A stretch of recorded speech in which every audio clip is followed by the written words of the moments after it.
With the 1.0 release, very, very exciting. Let me reintroduce myself. My name is Alex. I'm a social and community manager, and I'm here with Mario, senior game designer. Happy to be part of the Age of Darkness team.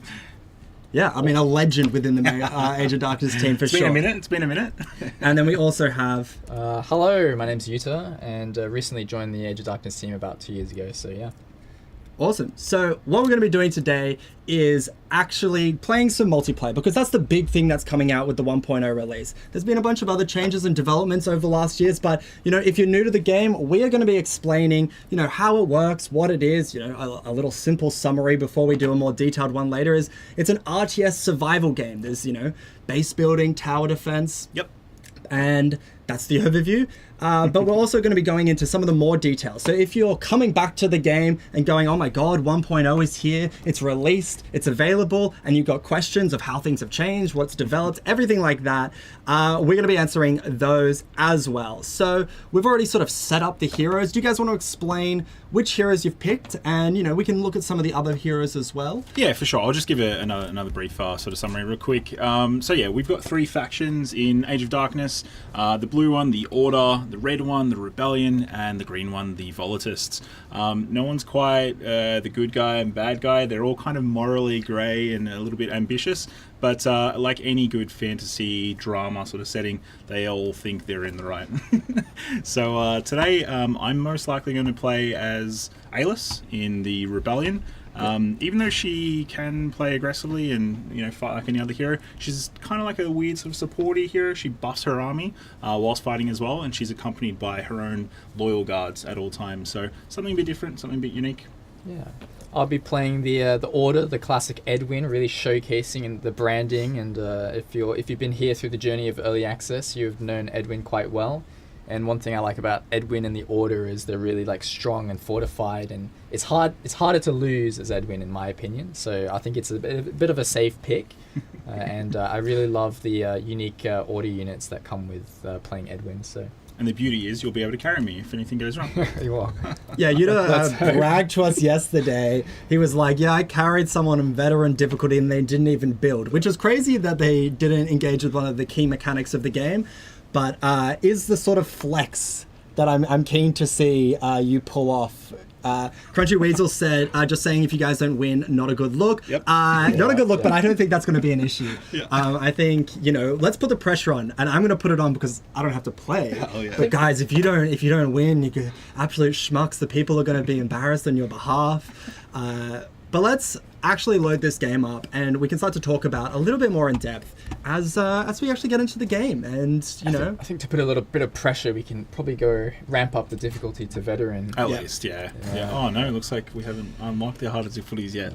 God, whoever's account this is, that's really embarrassing for them. Yeah. Cool. Well, maybe today. Maybe Awesome. today. So I guess that's another cool thing in Age of Darkness. Even though we've got easy, normal, and veteran, veteran's kind of the expected play experience, I'd say. Not at first, though. If you have not played this game, 100% play on easy. Absolutely. Well, as long as you're not a coward, you can play veteran. No, not even as a joke. Not even as a joke. I, as someone was like, I'm pretty good at games. I'll start on normal. And I was like, this is really hard. Yeah, it's a mistake. Definitely play on easy. Once again, unless you're a coward. No, but let's we're no cowards. Well, I'm not playing, but let's launch up multiplayer. And Let's get it going. Let's go. Very exciting. But I really do like the way that there are 3 different factions, and as you said, they all have their own takes and things, and their sort of lore is expanded out in the campaign, which is, there's a fully fleshed campaign which you can check out as well.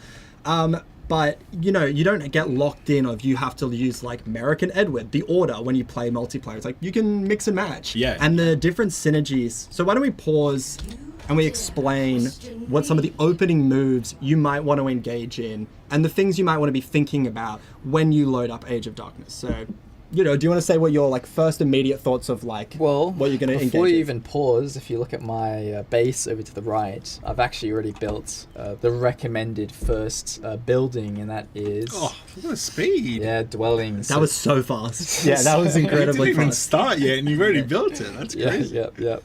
So one thing I always love to do is, fight that balance of expanding your population versus getting resources. And the first thing you need to do, especially looking at the bottom left, how we have our resource panel, is you don't really have anything coming in yet except for gold, and the only thing you can really spend that gold and initial wood on is your housing. Yeah. The way we kind of design I guess the economy of it and the build order, it starts off quite narrow, but then pretty quickly it widens up where people can change how they sort of play out and stuff like that. But I think another really important resource that isn't on the screen is time. We know that this game is a little bit different to some of these other ones. Pressure is a huge thing, and how aggressive you are is actually a huge benefit. So yes, you've got to balance out the economy in your building, but you kind of need to be expanding as well to have a really good grip on things. I guess we can talk a bit more later when we get to that bit, why that's important as we get closer to those pits running down. But yeah, clearing out and exploring, scouting is really important as well. So time is huge benefit. Yeah, and let's unpause, but we, and you guys can start to get the ball rolling and everything like that. So yeah, do you guys want to unpause and start playing? Yep. And yeah, I mean, like, one of the cool things that is in this game is, like, you can pause a lot, and we're going to be doing that so we can explain things and go through things and everything like that. But, you know, you can, as you get better, like, basically play the game in a pretty fast way and kind of just letting it flow. It's like the gambit of that, and just, like, embracing the panic and the intensity and seeing if you can kind of, like, master that ultimate resource, which in this game is time. Yep. But, like, I do like the way that, you know, even on this difficulty, you get 5 saves. You know, one of the things that we do recommend to new players is it's like, save, go for the next death knight, like, play a couple days, like, oh, I went badly, like, restart at, like, the earlier period, try again, learn what mistakes that you had. Like, a common mistake a lot of early players do is they start to commit building defenses in, like, one area. The death knight happens, and all of a sudden it's not in that area, and you're like, I don't have the resources to defend a second thing.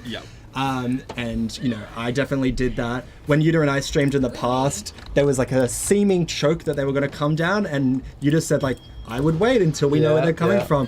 And I went, nah, I'm not going to do it. Dropped the ballistas, and then almost doomed us by making that decision. Had to delete some of those ballistas. Nice. But yeah, the utilization of time and making sure that, you know, you're really on top of managing that is something that you kind of get better at over time. But some of the resources that we have here is we're placing lumber camps to get wood. Yep. One of the first resources. The second resource, I think we've probably all noticed, is there's quite a lot of stone around. Yeah, we've been blessed in this city. There is, what, 4 or 5 stone nodes within the sort of immediate vicinity, which is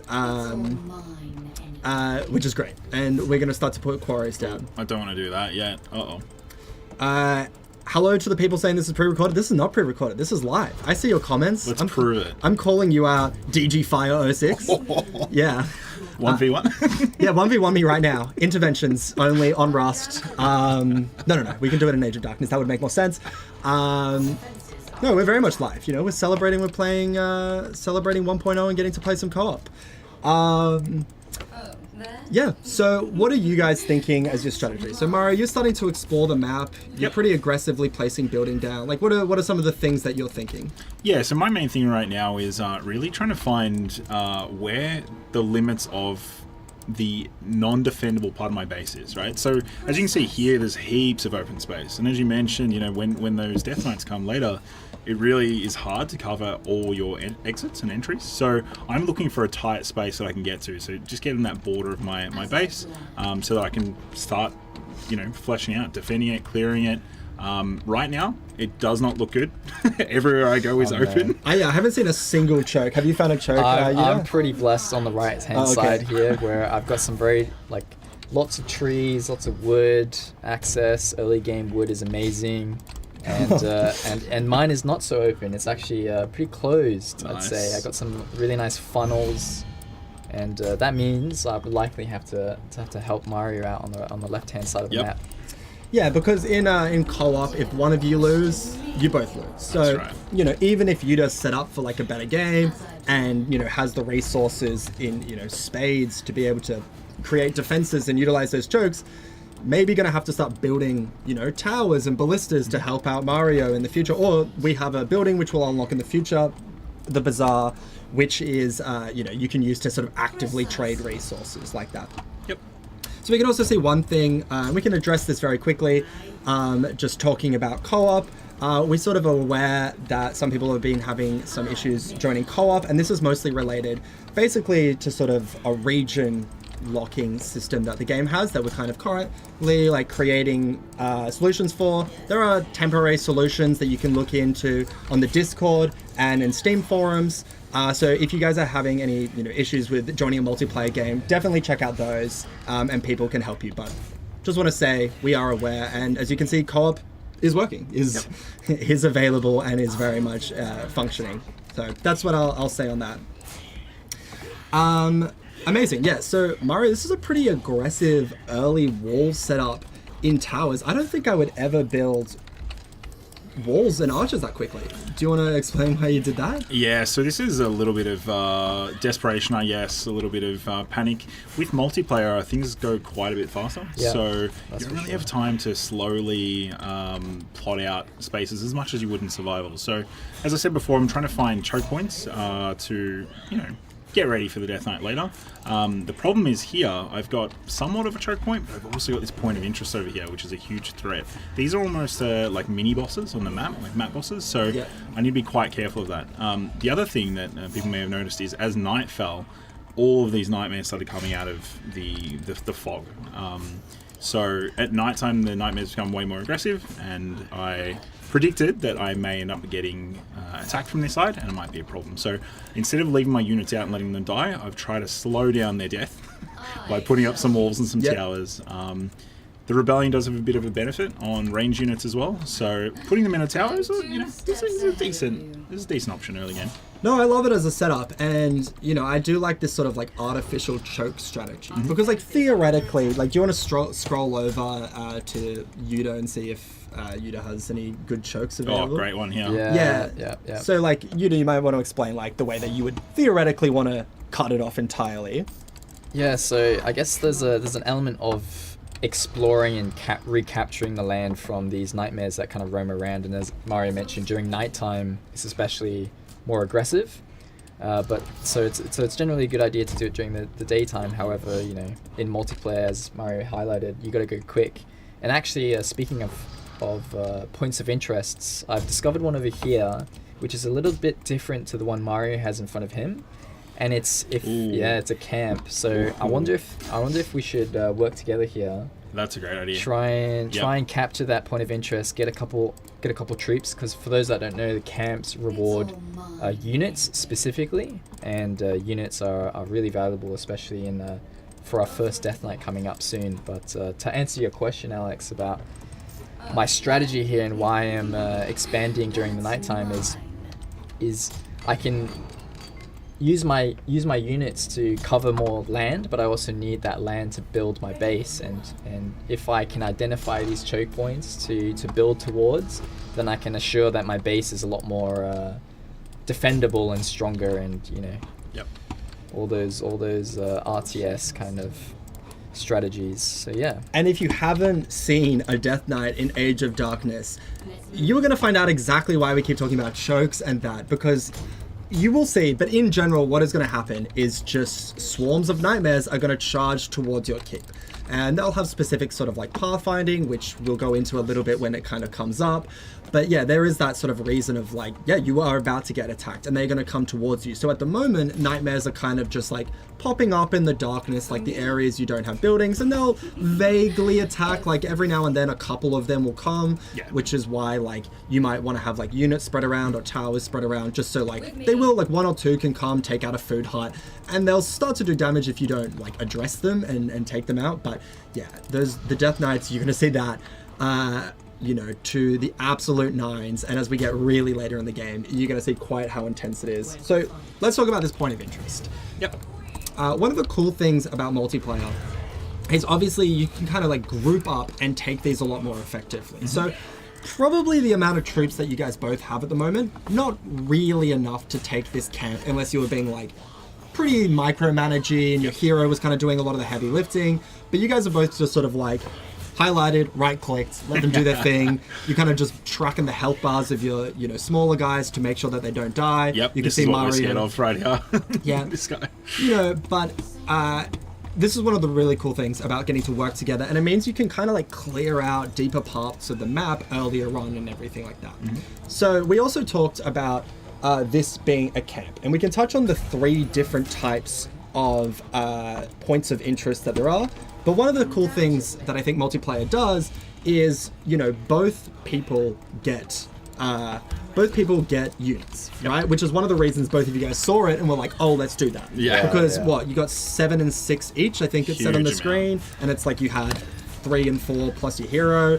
That's like doubling your army more or less, or maybe 1.5 timesing it for both of you. Now you guys easily have armies big enough that you could have taken that camp by yourself. Right? And it's like such an important thing to take early in the game, which once again probably would have been quite a heavy resource, either literally resources, building up new units, or like time to make sure you micromanage it correctly. So very effectively done. And now you can see Yuuta running off to continue doing his own thing. Yuuta, do you actually want to take this tower? I can transfer it to you. You've got Okay. quite a few archers. So another cool feature that we've added in multiplayer is the ability to transfer ownership of buildings. You build some walls. Yeah, as well. nice. So I built this tower here. It's under construction, but as you can see, I don't have many archers here. This is also closer to Yuta's base, so and he's got quite a few archers. So I'm going to transfer this tower to you, and you'll see that it's now changed to blue. So even though I purchased it, working as a team, as we mentioned, if either of us lose, we both lose. So yeah, sharing the wealth is good. Amazing. Yeah, so do you guys want to explain the 3 different types of points of interest? So, you know, one, you get units, right? That's the main one. Do you want to talk about the other 2? Yeah, for sure. So the Survivor Camp is the one that we just saw. That's where we grab those units from. The next one is a resource one. So it's very similar, but instead of getting units, you get a whole bunch of resources. So gold, wood, iron, stone, etc. And then the last one, even though it's not a point of interest in terms of you gaining something, is the elite point of interest. That's that one that I showed briefly before, that danger zone, where we've got the kind of like the walking mini boss enemy. If you're able to clear those, you have to defeat that boss to do so, but if you clear them, you're able to get the illustrious Dark Essence resource, which is this one down at the bottom. It's quite rare, especially early game, but it is useful because it can be used for unlocking really high tier perks in your skill tree.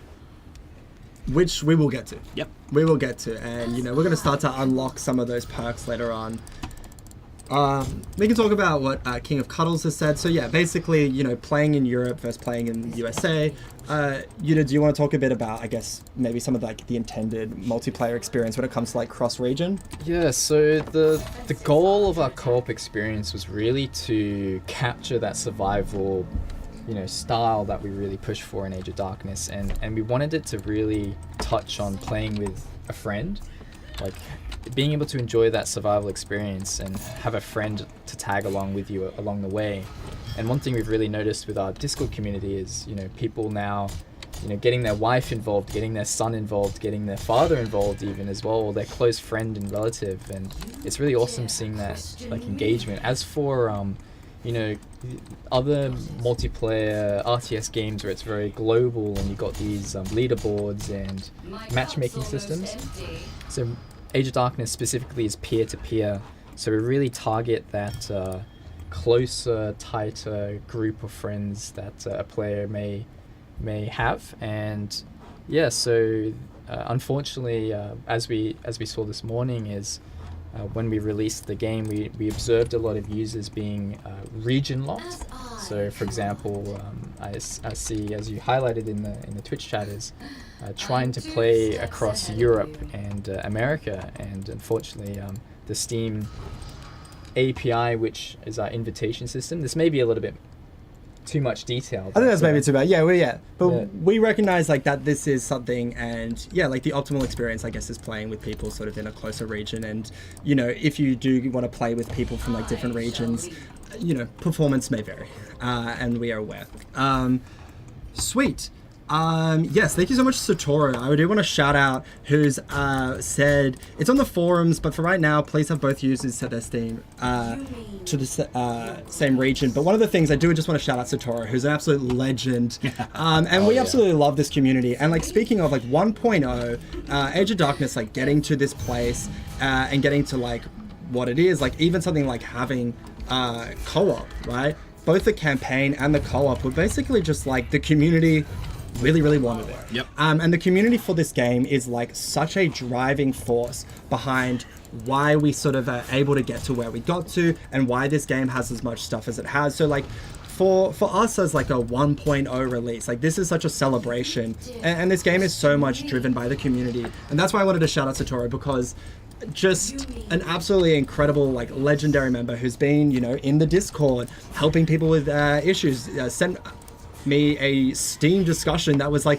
hey, here's a master fic document that I thought would be cool to have out for 1.0 release. Yeah. And you can look at people right now, it's like, you know, all throughout early access, and, you know, very much today when there's new players coming in and going like, hey, like, can I have some advice on this? Or like, you know, oh, like, which heroes should I be playing? What are the factions? You know, you have fans of the games and members of the community that are just there and answering and just, you know, absolutely love it. So we just really want to thank our community so much, and everyone that has been here for the journey, everybody that's coming back, because, you know, we...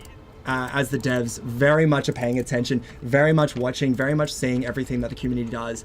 And it's so fun to, you know, get to be the community manager of and get to interact with everybody and see their love. Like when we did multiplayer beta testing, like at the end of last year, you know, the community was stoked and so happy, and we had, you know, a small little ragtag group for the first, and like, you know, hand-picked people, and they were like so excited. Someone was like, this is a late birthday gift for me to get to be part of like MP beta testing, so shout out. That's so nice. Yeah, so we just really want to say like thank you so much to everyone in the community, and you guys can speak on it more, especially Mario, you've been really seen it for the last 4 years, but do you want to maybe talk about like the community's desires and contributions and enthusiasms and the way that has influenced the game? Yeah, for sure. You know, end of the day, to be frank, it's what fuels it, right? Like we make games because we want to make games, but then we want to make it for people to play. So once we find a niche audience and people that really love what we do, it kind of directs us exactly where we need to go. It's kind of like our compass.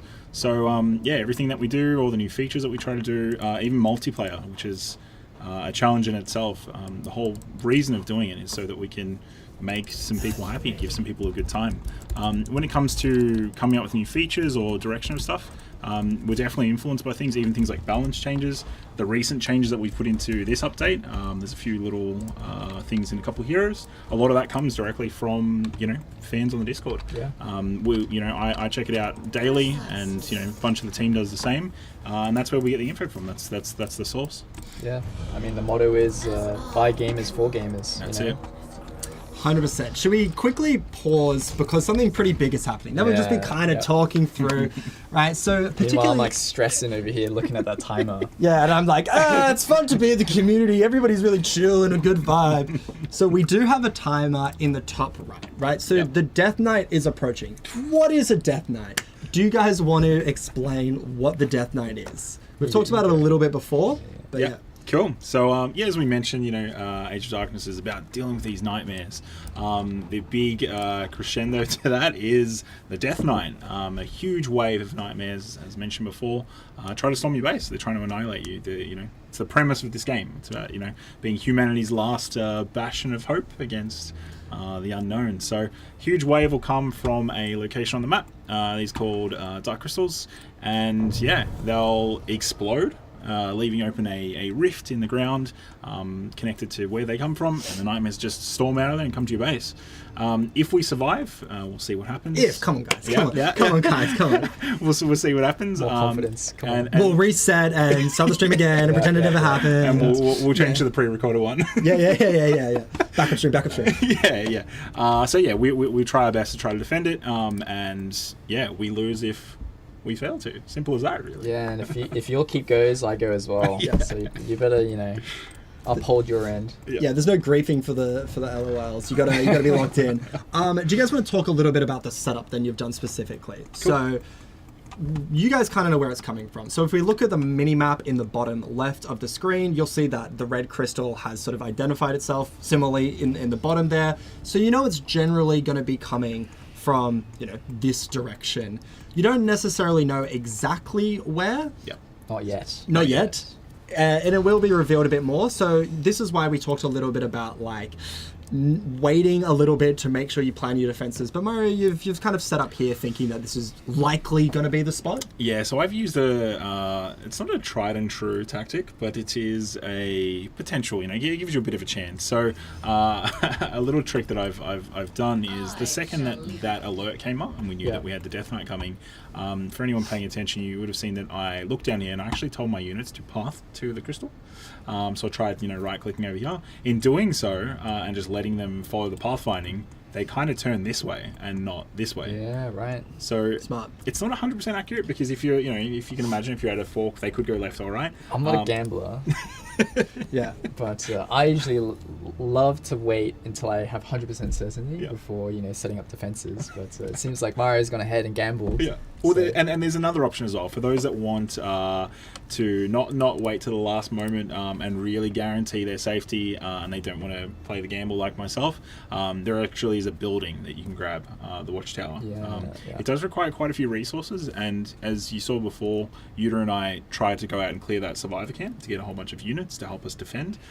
Which you did successfully. Yeah. You don't need to say the word try. Yeah. Have some more, a poem about it. For sure. We took it. We took it. Only We lost one unit. Do you want to brag? But then if we happen to not see that point of interest and we saw the resource one and we took it, that would actually give us enough resources, special resources that we don't have access to yet, to build the watchtower. Yep. So either way, you can kind of see that in multiplayer especially, but in survival too, by taking those out at the right time, you can benefit your chances of survival. Yeah. Amazing. So let's unpause. Also, do you want to shimmy in a bit more? Just notice Oh, yep. Bit off. Let's unpause and let's, get this countdown going. Let's get the pressure on. Yuuta, you were saying you're feeling a little bit of panic. I noticed you haven't attempted to, facilitate Mario's defense at all.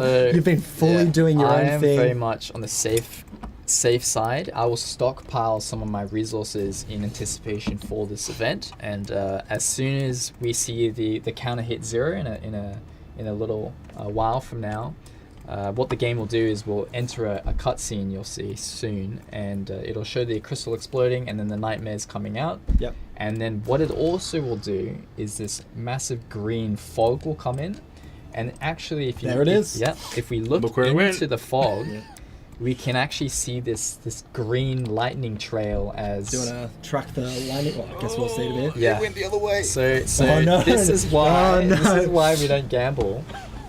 And Yeah, as but imagine if it went the right way. And that's why that you is do true, that gamble, is true. you know. But this is where I come in now. So what we're gonna do is I'm gonna come over. Oh my god! I just realized all my army's in the fog. So I'm gonna come over, and as Mario can see, he's now strategizing to bring his army and defenses to the right hand side. We can see that big Panicking? lightning. What panicking? This big lightning blast coming down. And that's going to indicate where the nightmares are going to come out of this green veil. Yeah, do you want to do a pause and we can track the line that you're just kind of talking about specifically? Yeah. Crunchy. so close. Look how close Yeah, I was. really close. Yeah, but not correct. close Yeah. enough. So yeah, you can kind of see where it's indicated. Cool. Well, I'll let you guys keep doing your thing. Yeah. Crunchy Weasel, we aren't losing this right. Well, No, we're not losing Well, this. Yuta's I'm confident. sprinting We've got over. Chadwin. We'll Yeah. be fine. So don't worry, I'm coming over, and so because I stockpiled my resources, you're about to see me just unload a bunch of pretty strategic. Wow, defenses. bringing out the ballistas. Yeah, so we got some ballista towers. Yeah. We got a couple units. I might actually bring my melee army on the bottom side. So while Mario's rebellion faction focuses on range and towers, I'm gonna focus on that melee defensive structure. So I'm gonna bring my guys in at the bottom here, and hopefully my 2 ballista towers can. Yeah, they're come about up to in come time. online. Yeah. Yeah, and also the first time we're seeing this special unit called the Spitter, and it fires these big purple volleys of AoE, so area on effect damage. Oh no, Mario's getting. doesn't look good. Mario's getting a bit swarmed up there, so I'm gonna bring some units. But the ballistas are online, and they should Ballistas be are up, doing ballistas are up. damage. But the walls are down, so the ballistas are probably not going to last an incredible amount of time. Yes. I just got Alice's ultimate. We're good. Okay. Maybe. Yeah, it was a well-timed level up, which Yeah. is good. It's okay. We got this. But this is what the Death Knight's about. This is Death Knight 1, right? And it's gonna get This is the much. easiest one. This is the easiest one, and so one of the differences between single player and multiplayer is, we can go into a bit later, but basically it's faster, right? Yep. So usually you take one crystal at a time, which is what we did tonight. And in the future, it's going to be 2 crystals at a time.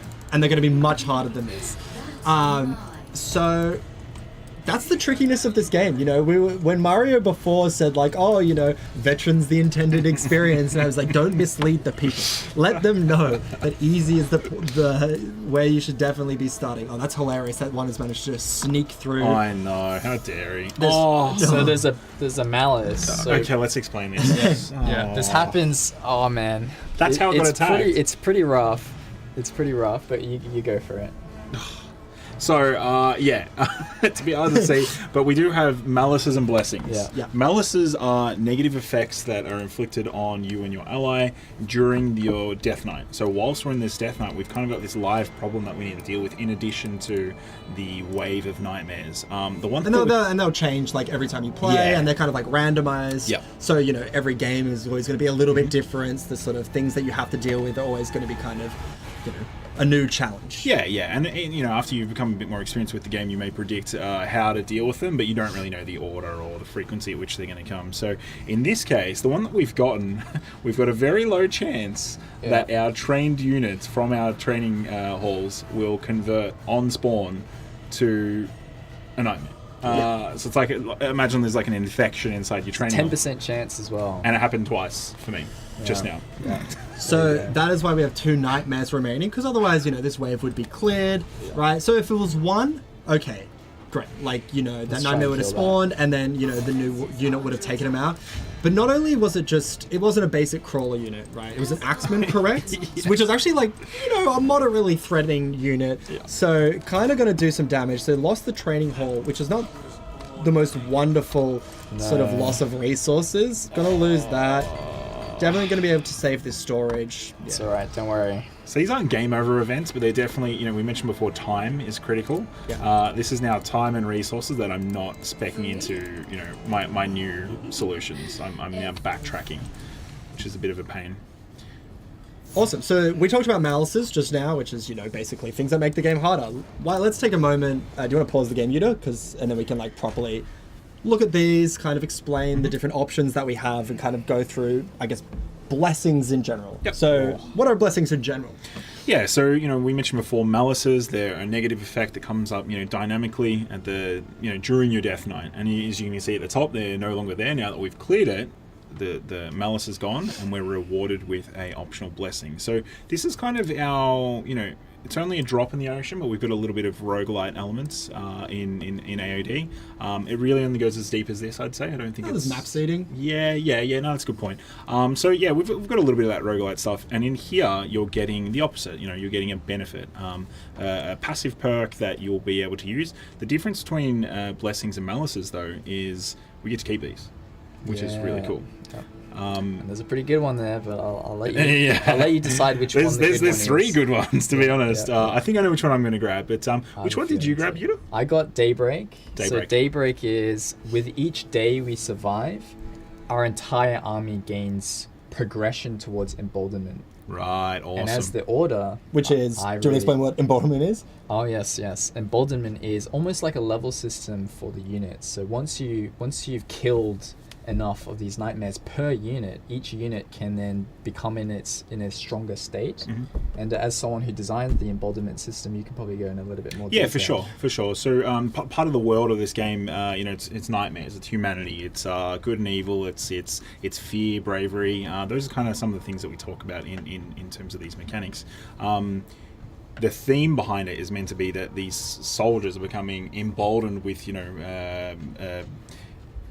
confidence, bravery, experience. They fought in the night already, so they're no longer affected by the surface level effects of the nightmares. So as you just said before, they're almost like a progression to them leveling up. They don't quite change in terms of changing to a new level or anything like that, but it's more so that they're now hardened. They now have a layer of resistance to fear, which is the purple side of it. And for the rebellion, emboldened ranged units would gain additional range damage, if I'm not mistaken. And then as the order, it's siege units. Yep. So my late game catapults, which hopefully we'll get to see this game. You'll see. Guys, and back then- yourself. The pessimism of if we get there is... Oh man. I believe. Yeah. As someone who doesn't have to actually do anything, I believe. The beauty of this game is, even though we know how the rules work of the game, Yeah. that first Death Knight wasn't great. That was sketchy. Yeah, that was tough. That was tough. That's meant to be an easy one for us. But yeah, so the bar that we talked about before, you can actually see it on my units right now as it's paused at that bottom yellow bar. Yeah. That's a progress towards them. So yeah, generally they'll just give us a good bolster to our army. Army will be harder to kill. They'll do more damage. So overall, it's a really good blessing. So the question is, which one are you going to pick? Yeah, so Yeah. I think I know which one I'm going to go for, but maybe I'll get you involved think- in this one because it's co-op, right? okay. We should consider it. So Crystal Scout, obviously this is going to be really cool because it's going to show us where the next crystal is a day early. So we'll have heaps of time to plan and stuff. Which would have been incredibly useful because one of the reasons that we got into so much trouble is basically like Mario was like, oh, I'm going to bet that it's here really early. And then when it became obvious that wasn't the case, there was that panic. Oh my God, we have to put stuff down. If we'd had an extra day, wouldn't have made that mistake, right? So that is one of the reasons that it makes it incredibly valuable. So that's why that's so good. For sure. And, it also lets you know, like I talked about before, about being able to get the watchtower, the building. It shows us where we can find the path. We'd have more time to get the resources for that as well. Or, another point of interest. These other two, though, so Change of Heart, I personally love. This one is just... It's my favorite as well. It's more gambling, again, but the chance of a nightmare converting to your side temporarily during a Death Knight, there's nothing quite like the feeling of a Crusher converting. It's so sick. Yeah. And we'll see Crushers soon. Yep. But yeah, I think this is probably my favorite as well. I mean, it's just that idea of it's like, you have enemies and they're against you, but it's like you just have the chance to get them back, especially because it's like, when you're getting destroyed and when you're like up against it, that's when they start to change of heart. So it can also have that feeling of like, like it's going bad. And then you get one of the sort of like one of the better units, like a Crusher, which crushes things and does like tons of damage, and you're like, that's right, baby. That's what I'm about. You work for me now. Yeah. And it's like, they'll only be there temporarily, but it's such a cool feeling, and it's like a nice little twist, and it's very much like there's a lot of small mechanics in this game that have that kind of feeling that are just designed to be like, this is fun, this is cool, this is like an awesome feeling. So I assume that's the one you're gonna pick. Yeah, so I initially was, as we were sitting here, I was thinking Way of Blade could be good. Arguably my second favorite, because as I highlighted earlier, is I love the Voltist faction in their aggressive melee style, and Way of the Blade pretty much almost allows them to do more damage, have more health, have more armor, although they cost more. So even this is our first Death Knight, it may be worse to pick it early and better to pick it later. Yeah, I'm thinking the same. So we don't know if we'll get it again. That's kind of the magic of the roguelite stuff. But I think if we take it now, it may actually be more problem than it is benefit in the short term. Yeah. So I mean, Change of Heart, you can't. I think Change of Heart has got to be the one we go for. And let's just hope that we get to see a nice proc of a Crusher or something cool. I think they will. If you do want to see a nice proc, a very well-timed proc, check out the Age of Darkness social media channels. Because on our live stream last week, we had an incredibly clutch one on a game which similarly was going a little bit dicey. And a great Crusher conversion right at the end of the Death Knight was what made it very, very clutch. Very rare moment. Crunchy Weasel, what is a Crusher? Is it like Merrick? Well, Is it you like Merrick. He's a great take. Is Merrick secretly a Crusher? Good question. I'm going to quickly just turn this light. So you guys hold down the fort for, the 17 seconds it's going to take me to do that. Oh, you don't want me to keep glowing? Look, I'm being emboldened over here. No, I want Mario to glow more. That's what I want. That's too much glow. I believe. My cup's almost empty. There we go. Beautiful. Good. Very Can we nice. buy these shirts? Sorry, let me sit down and say that again. Can we buy these shirts? Someone also posted this on Twitter. There is like demand for this. I see this every now and then when like we wear these shirts. I think they're really, really cool. No.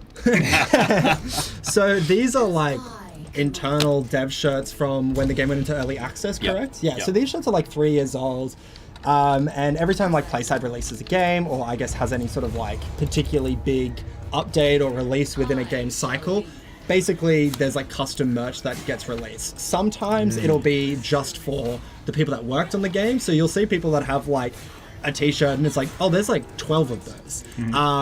This one I think there's quite a few more, because the other thing is like sometimes we'll just release it for the entire Playside team. And I don't want to be like that, but like, yeah, like we're special, we have special shirts. And I think of all the games, this is maybe one of my favorites. I know people absolutely love the launch day for Kill Knight shirt, but I don't know, there's something about the glow in the dark of this as well, which it's not fully coming through on the stream, but like these are actually like, you know, a fluorescent green. Yeah. Really, really cool shirts. I don't know, I guess if there is enough demand, we might do merch for the game.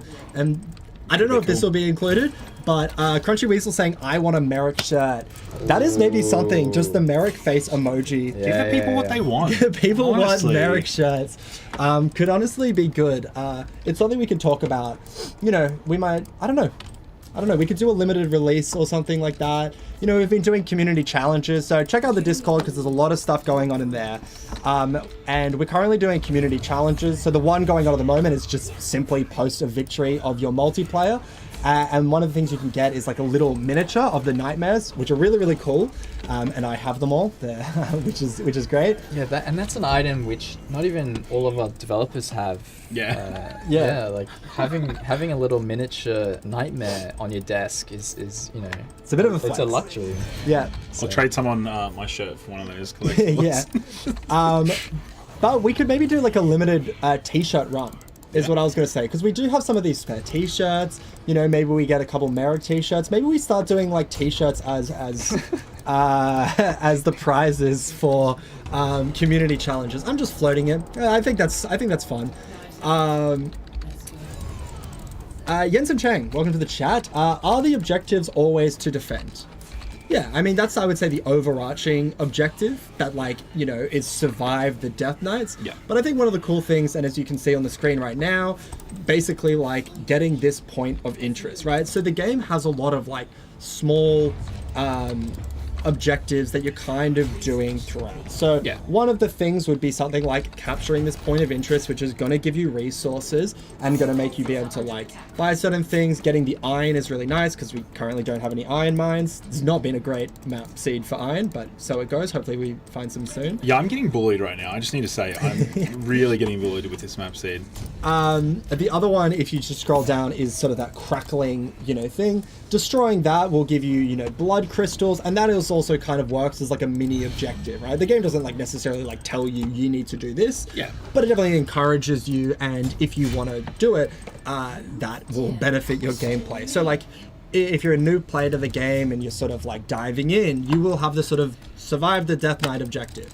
But as you like play more, you will kind of be able to start to expand to do more of the stuff that exists on the map always, and whether you kind of choose to engage with it. Here we go. I think I've been. Yeah, so this is an example yeah, of nice. the change of heart blessing. Yeah, So we got our Axeman own doing work, nightmares. getting quite a few done.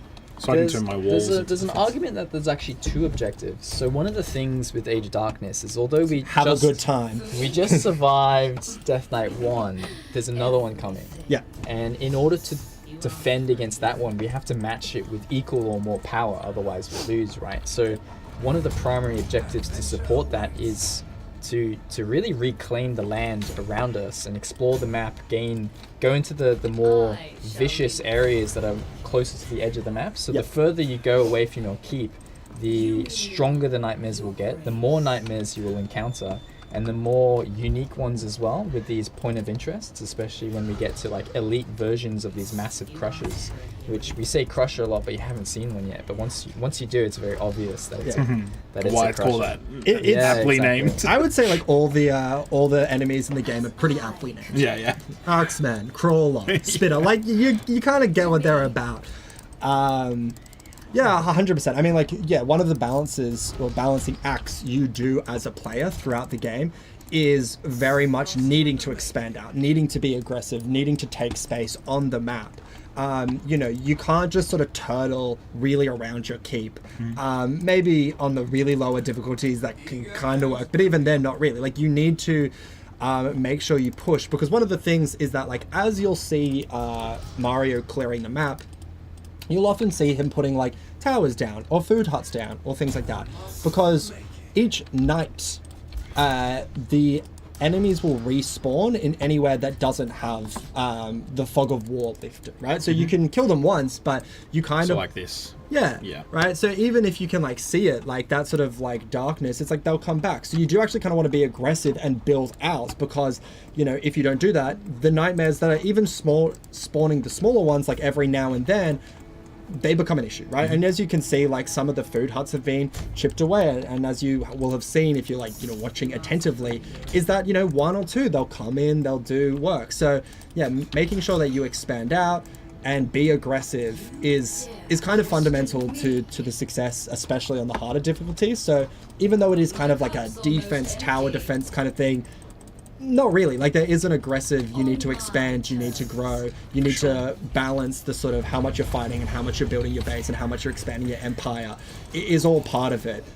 So yeah, it's not like a one-dimensional tower defense RTS. There's a lot It's a of nice hybrid, yeah. Yeah, for sure. I shall But you know, the overall sort of objective is survive. Certainly. for me. Oh my god, Tazzy 505, the boys, the drip, love the shirts. The shirts are getting love. Yes. I don't know, we might need to talk to the graphic design team about getting these published, getting these out. Limited release. People are about them. You know, if you guys want the shirts, really make some noise in the Discord, and I might be able to make things happen, honestly. We love the game too, no worries. Yeah, thank you, Nova Dragon. Much appreciated. Yeah. All right, cool. So what are you guys thinking? We're one night done, one night left before the next Death Night, right? Yeah. Wave 2 of 3. Where do you guys think you're at? What are we planning? Let's go through. Yuuta, I see that you finally have iron on the screen, but what are you guys thinking? Oh, do you want to pause and explain actually the wood workshop before we do that? Yeah, for sure. So the wood workshop is our means of, you know, progressing your research, I guess, what you've got available to you, your advancements, your tech, I guess. It's kind of our tech in this game. As I mentioned earlier, there is kind of a build order that's quite narrow at the start. Once you get to the point where you can afford the wood workshop, that opens up. You can spec into defenses, economy, or as you saw before with you using these ballista towers, a little bit more aggression as well. So we use the wood workshop to unlock those things, and then those can typically allow you to unlock other things. So it's almost like our version of a tech tree. Yeah, and it's like, you know, there's two different versions, right? There's like you're kind of improving buildings that you already have, so food hut to farm, for example, or you're unlocking new buildings altogether, right? You know, and that tell me when you're on pause. Sorry, that was an accident. I was like watching you and listening. yeah, you're like, yeah. That was an accident. And you're having a bit of a fight at the moment. Just chilling. Yeah. Oh my god. Yeah, so I noticed that both of you guys don't repair diligently, which I guess is Oh, no. a resource management. I should be. I should. Oh, okay. I thought that was going to be like some high-end tech that you were about to drop at me, and you're like, no, that's a mistake. Yeah. Intentional strategy, actually. Saving resources. No, definitely drop the ball there.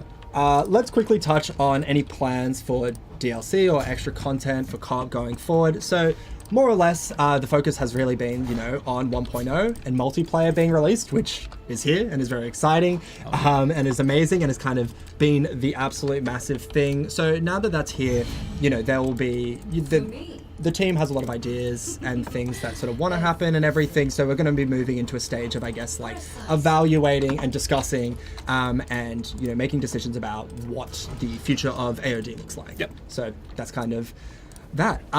Yes, I talked about before I derailed you guys, about what you're thinking, and yeah, Crunchy Weasel, how confident are we about the second Death Knight? So what do you guys feel? Maybe we pause. Yeah, so maybe we'll pause for this one, because otherwise I'm gonna be resource cap while we're talking about it. And that kind of answers a little bit. The fact that it's like, I'm going to be resource capped, we need to pause. It's like, that gives an indication of the level of micro that's about to need to happen over the next 6 minutes. Maybe I'll go first, Yep. just because, you know, as the strategist of the first Death Knight, and the reason, As the better player. reason we're still alive is the first thing I did as soon as I realized mistake on the first Death Knight is I built a trade bazaar. So if you scroll over to my base, you'll notice this little trade building, and what that allows me to do is buy and sell resources through the shop. But more importantly, it allows me to directly trade with Mario over here. So we can now start to trade resources and strategically create and build up our army. So in feeling of confidence, I reckon we'll beat it. Yeah. And in terms of how close and how clutch, I'll let Mario answer that. Yeah. I'd say that if Yuta's confidence is a reflection of how we're going to go, I'm hoping it's going to happen that way. I'm nervous on my end at least. I feel like I'm a bit behind in terms of progression of army and economy. I did take quite a bit of resource loss during that first Death Knight because of that fumble. So I'm hoping that I can, in this night, catch up. Yeah. What I'd want to have ready to feel confident is Blister Towers and the resources to build multiple of them, and some range units. The next tier of range units would be really Veteran, nice. The second Death Knight introduces our favorite enemy unit, the Crusher. The Crusher. Big boy. Yeah. Is that like Merrick? Yeah. Enemy Merrick, big boy. Yeah. So he'll come in. That's going to be one of the DLCs, is the Crusher just becomes Merrick. And that's it. There you go. Just a new skin for Crusher. Yeah. So for those that don't know, the Crusher will be this big tank that pretty much literally obliterates your defenses, and unless we're prepared, unless we advance through this tech tree, Does insane AoE and very tanky, as Burnt41 says. It is an incredible description. That's a good way to summarize and very apt. Well, it also horrifies. So we talked about Embolden before. The counter to Embolden is a temporary state that your units can get put into, which is Horrified. He uses, similar to Edwin's Crackfire, like an AoE attack, a fear attack. And if you've got any units that are freshly built, which likely will be when you're ready to defend. So if I look over here, none of my units are emboldened right now, which means every single unit here except my hero will be victim to Horrify. Now, Horrify... Victim? Goddamn. Yeah. Oh my god. Horrify is the opposite to Embolden, so this will slow your units. Yeah. Their health and their damage, I think their health regeneration and their damage is also sapped, meaning they're less effective. So whilst I'm trying to defend, if my units now become horrified, I'm even less effective. So, yeah. Unless you're the Volatists, where faction identity, you want to be horrified. Yeah. So, your savage, cult-like units become even stronger and more savage. They're not scared of anything, so they're immune to horrify. Yeah, and it's a really cool mechanic, because it's like, something that's usually a disadvantage. It's like, oh no, for these guys it's an advantage. They're unbothered. Yeah, they love it, Come at me, bro, kind of style. They even have a unit that actually horrifies their allies, which is really sort of tries to make that clear. Let's unpause. We got this. Yep, cool. Which, if you guys want to play as the Volatus factions, the heroes, all the heroes are really good, but Vizago and Aurelia are like really, really cool heroes as well. Yeah, and Vizago just got a buff as well. So during multiplayer, we made a few very small balance additions, mainly just to fix a few of the heroes, in co-op especially, because, you don't want one hero feeling really effective and the other feeling not effective. So we buffed Vizago a little bit, so he should feel quite a lot more effective. So if you did play him early on and you felt that he wasn't really for you, or you felt like he was too hard to use, he's still hard to use, I'd say, but he definitely has a better time at surviving and inflicting damage all the way up until he gets Serenity, which is the special ultimate sort of move. So yeah, does so much damage as well. Yeah, so feel free to give him a go if you haven't played him in a while. Try him again. If you saw the trailer, he's the guy that goes whoosh and blasts out. What was the sound? Yeah. What was that? What does he do? Can we get a full body? Yeah, can we get you to stand up? Maybe act it out. Can we zoom in on? Okay. Yeah. Clip it. Awesome. That's a really interesting stone vein. Yeah. Entirely beside the point, but I don't know if I've ever seen I like that. it. Kind of Tetris a piece tool, plus. like a chair. Yeah, so it's like a chair. Yeah, that's fun. So someone asked if there's bosses in the game. Do you guys want to sort of answer that question? The answer is not really, but kinda. Yeah. So, in a big way, your challenge in survival is the Death Knight, right? The Death Knight is the boss, right? So it's instead of you fighting some dudes, you're fighting a wave, of ridiculous amounts of enemies. And then within that, you've got different combinations of enemies. So we talk about the Crusher, who's a big bad boy. He's the closest thing we've got to, I guess, a quote-unquote boss. Yeah, which is why we've sort of been referencing, kind of a mini-boss. And, more likely to experience multiple mini-bosses during the waves. But as you're saying, the waves themselves are, the Death Knight is the boss. Yeah, for sure. And then, we've also got the elites, as we mentioned before. They also kind of play like a mini-boss too. I'm in a really bad spot here. There's an elite. Yeah, so we've got an elite right here that I actually need to walk through to get to safety, which is not great. You really, you did not run around. You kind of just went straight through. Bold. This is just desperation at this point. There goes my loyal guard. So the beauty of Ayla, she's got these loyal guards. They're these respawning soldiers that, help her out. So... those are good. So if she gets in trouble, they kind of take the damage for her. Her being the queen of the rebellion, she's the most important one. She can't go down. Yeah, I really like Someone's got a her favorite. sort of nickname, I guess, or subtitle, which is Queen of Nothing, which is I just think a really cool concept, and it's not something I don't think I've ever heard before. Yeah, big shout out to Sean Gabriel, our lead designer on this project. When I was coming up with a lot of the campaign sort of stuff and the character stuff, I think that was actually his idea. He was trying to get the name of her, the title of her, and he ripped it out, and it perfectly encapsulated I think what her character is, no backstory, which was just awesome, and as you said, unique. I don't think there's anyone who kind of has that notion of yes, I'm the boss of nothing. All right, Death Knight 2 approaching 4:04. Yep. 4 minutes. Damn, that's not great. So I think the first thing I'm going to do is start building a watchtower. Yeah, So I'll build one on the hopefully- left as well. Oh, you're going to build one as well? Yeah, you build one right, I'll build one left. All right, let's do that. That looks like a good spot. Yuuta, I've got point of interest here, elite point of interest, Yeah. and elite point of interest here. Yeah. That's not This is pretty a trapped in. brutal seed for left side person. So either way, I'm in trouble here because How many range dudes do you have? 8. Ooh. I just lost all my army 5 seconds ago. no.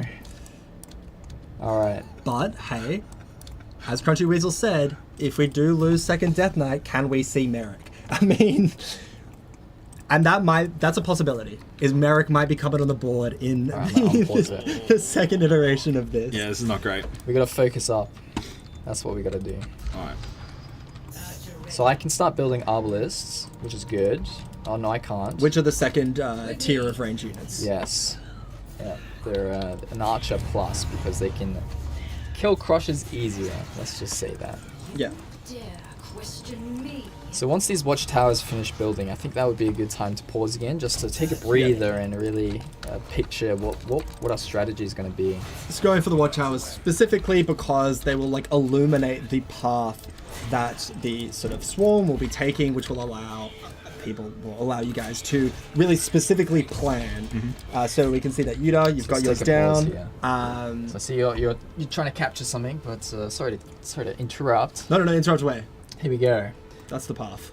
That's the path. And then if you look to our right, that's my path as well. So we luckily, That's a good well, check, I guess it's Yeah, not that is a good lucky, but it's forcing us to split apart. So both crystals, if we press M, for example, and enlarge the minimap, we can see that. Oh, you closed it again. We can see that both crystals have spawned on polar opposites of the map. So the one on the right is probably the one I'm going to try and handle and defend against, and the one on the left, Mario is going to handle and defend against. And it's a bit of RNG, but sometimes you'll get both crystals on the same side, and we can work together to defend against 2 crystals on one front line. But it's kind of dividing and conquering for this one, so hopefully we have enough on each other's end to defend against the 2. I think I can predict what's going to happen. I think in about 3 minutes and 40 seconds from now, I'm going to be like, Yuuta, I'm in trouble. Yeah. And then you'll probably have to, whilst defending your one, try to help me defend mine. Yeah, okay. Pretty nervous. I see. Pretty nervous, to be honest. Well, let's unpause and we'll have to just play it out. Let's give it a go. Yeah, and luckily, you know, there are some things that like Yuuta can do to assist. You know, Yuuta can put ballista towers or whatever on his front, so like, you know, maybe there is a little bit of like automatic defending and doesn't need the full army, or sending his army across, or spending ballista towers and archer towers and adding walls or whatever. On Mario's side to help, you know, give that extra defense, or, you know, using the bazaar to send trade goods. But do you have a bazaar, Mario? I don't. I'm a bit behind. But so, you know, this does mean that it's like, you know, say you're a bit more of a veteran of the game, or, you know, maybe you're just a bit more of a competent gamer in general. You know, if people are at different levels and you're starting the game, it's like, you know, you can chuck it on easy and you can kind of carry and facilitate and help. So it's not a game that like you need to be at the same level as the other person to succeed. Like, you very much can have one person who can carry, which is maybe what we're going to see a little bit here. Not to I'm hoping. disparage your ability, Mario. I'm hoping we see some of that because, yeah, I'm nervous. Yeah, Yuuta 1v2 versus Nightmares and Mario. Mario's a teammate, that's for sure. Mario is a teammate. Unlike some... Mario is the second person in the co-op game for sure. Yes, I have full confidence in Mario. What are the most interesting blessings? So we talked about Change of Heart, which I think probably is maybe one of the most interesting blessings as far as like mechanically. Did you guys want to shout out another fave? I mean, it's like, you know, I know there's some intensity. You're hanging out, Mario. Do you wanna? Blood of my enemy. For sure. What is blood of my enemy is whenever you kill a nightmare in any situation, it has a small proc chance to create a burst of healing for your melee units. So during a death knight, and as we saw earlier, Way of the Blade, if you create these synergies with these blessings and you play specific playstyles, even in the tech tree as well, in the skill tree in the bottom right of our UI, there's a melee specific route you can take to customize your army and buff certain columns. So you can see Mario has already filled out a couple of them. So a strategy I really love is going full melee only and then just picking all the blessings that support that melee environment. Yeah, so that's my take from there. But oh my god, have a look at my training hall. So something I absolutely messed up is so I'm sitting here and I'm like, why aren't my reinforcements coming? Where's my army? So I accidentally left a tiny quadrant for them to spawn in. So the training hall, if you mouse over the training hall, there's a little yellow arrow that goes to the right. So the units will spawn in the closest available spot to wherever you put your your rally point from a training hall. And I've put mine to the right, and on the right side there's a tiny square which I forgot to fill in. So what I'm gonna have to do is sell my... Actually, I might... barracks, dude. Yeah, I'm gonna sell my barracks. I'm gonna sell the barracks, that's for sure. Yeah, Crunchy Weasel, you did call that out, and I read that comment, and I was like, huh, what do that means? And I just kept living my life. So I apologize for not letting you guys know. But, you know, sell the barracks, the least expensive of the two, unlock those, and now, oh my god, new Arbalest online. It's like a second army that wasn't there. Yep. So now I got a little squad coming over to help support me. Not Mario, who might really need that, but because I'm definitely gonna. Yeah, I'm in trouble. Oh no. Like. What do you reckon? I think definitely send them to Mario. You're the one looking at both of them. I'm selling everything I've got right now. My suggestion is send them to Mario. All right. I'm on my way, Mario. You know, you don't necessarily need to send all the Arbalest, but I would definitely send. Yeah, you know, like that looks about like 10. What, you're sending 10, 13 units? That seems about the right amount. So the order has faction-specific units. One of them called the Light Barrier, and the Light Barrier, what it does is it provides a healing aura to the nearby units. So hopefully that'll help a little bit, and it also cleanses horrification. So during a death knight, there's going to be some nightmares that horrify your front line. Yeah. So having that Light Barrier supporting Mario over on the left-hand side, doing the Rebellion faction, hopefully I can cleanse some of that and your units start healing. I can already see some of your units are horrified there in the melee range. Yeah. So I'm gonna build and help you out and build a barracks next to you as well. Hopefully, I mean not a barracks, a ballista tower. Yeah. That's it. Yeah. Not the worst malice, no hardship. I don't know how much, tower range is really going to be affecting this particular Death Knight. I reckon a strategy we might have to employ is a lot of wooden walls because we have Change of Heart. Yeah, that's what I'm trying to do now. The problem is, sorry, I'm just going to pause one more time just to explain this real quick. So the problem that we've got is earlier I mentioned that I'm actually surrounded by these elite points of interest. The problem with these isn't just that there's a big boss-like enemy there. The problem is you cannot build within their vicinity. So right where I need to build here, as you saw if you're watching up here before. Better choke point. Yeah, I was trying to clear there, but you can't build there. So the build exclusion radius is actually going all the way up to where this choke point was, which is why you may have been wondering why did he destroy his defenses to build them again. I had to bring them back so that I could defend this spot. So this spot isn't too bad, but my problem now is that it's too little too late, and I'm probably going to get overwhelmed before we can hold them off. 2,718 nightmares. Yeah. It's quite a lot. So the reason also wanting to build wooden walls is because with the Change of Heart blessing, when one of your buildings get destroyed, you have the chance to proc people to change to your side. So wooden walls being basically the cheapest thing, and also like distracts them, so it kind of delays because they'll focus down every single building in their path more or less. Yeah. So not only will it kind of give more time for these ballistas to come online, or your units to cut through them and everything. Hopefully we get a spitter, or we get some axemen, and those changes of hearts and start to get. Let's go.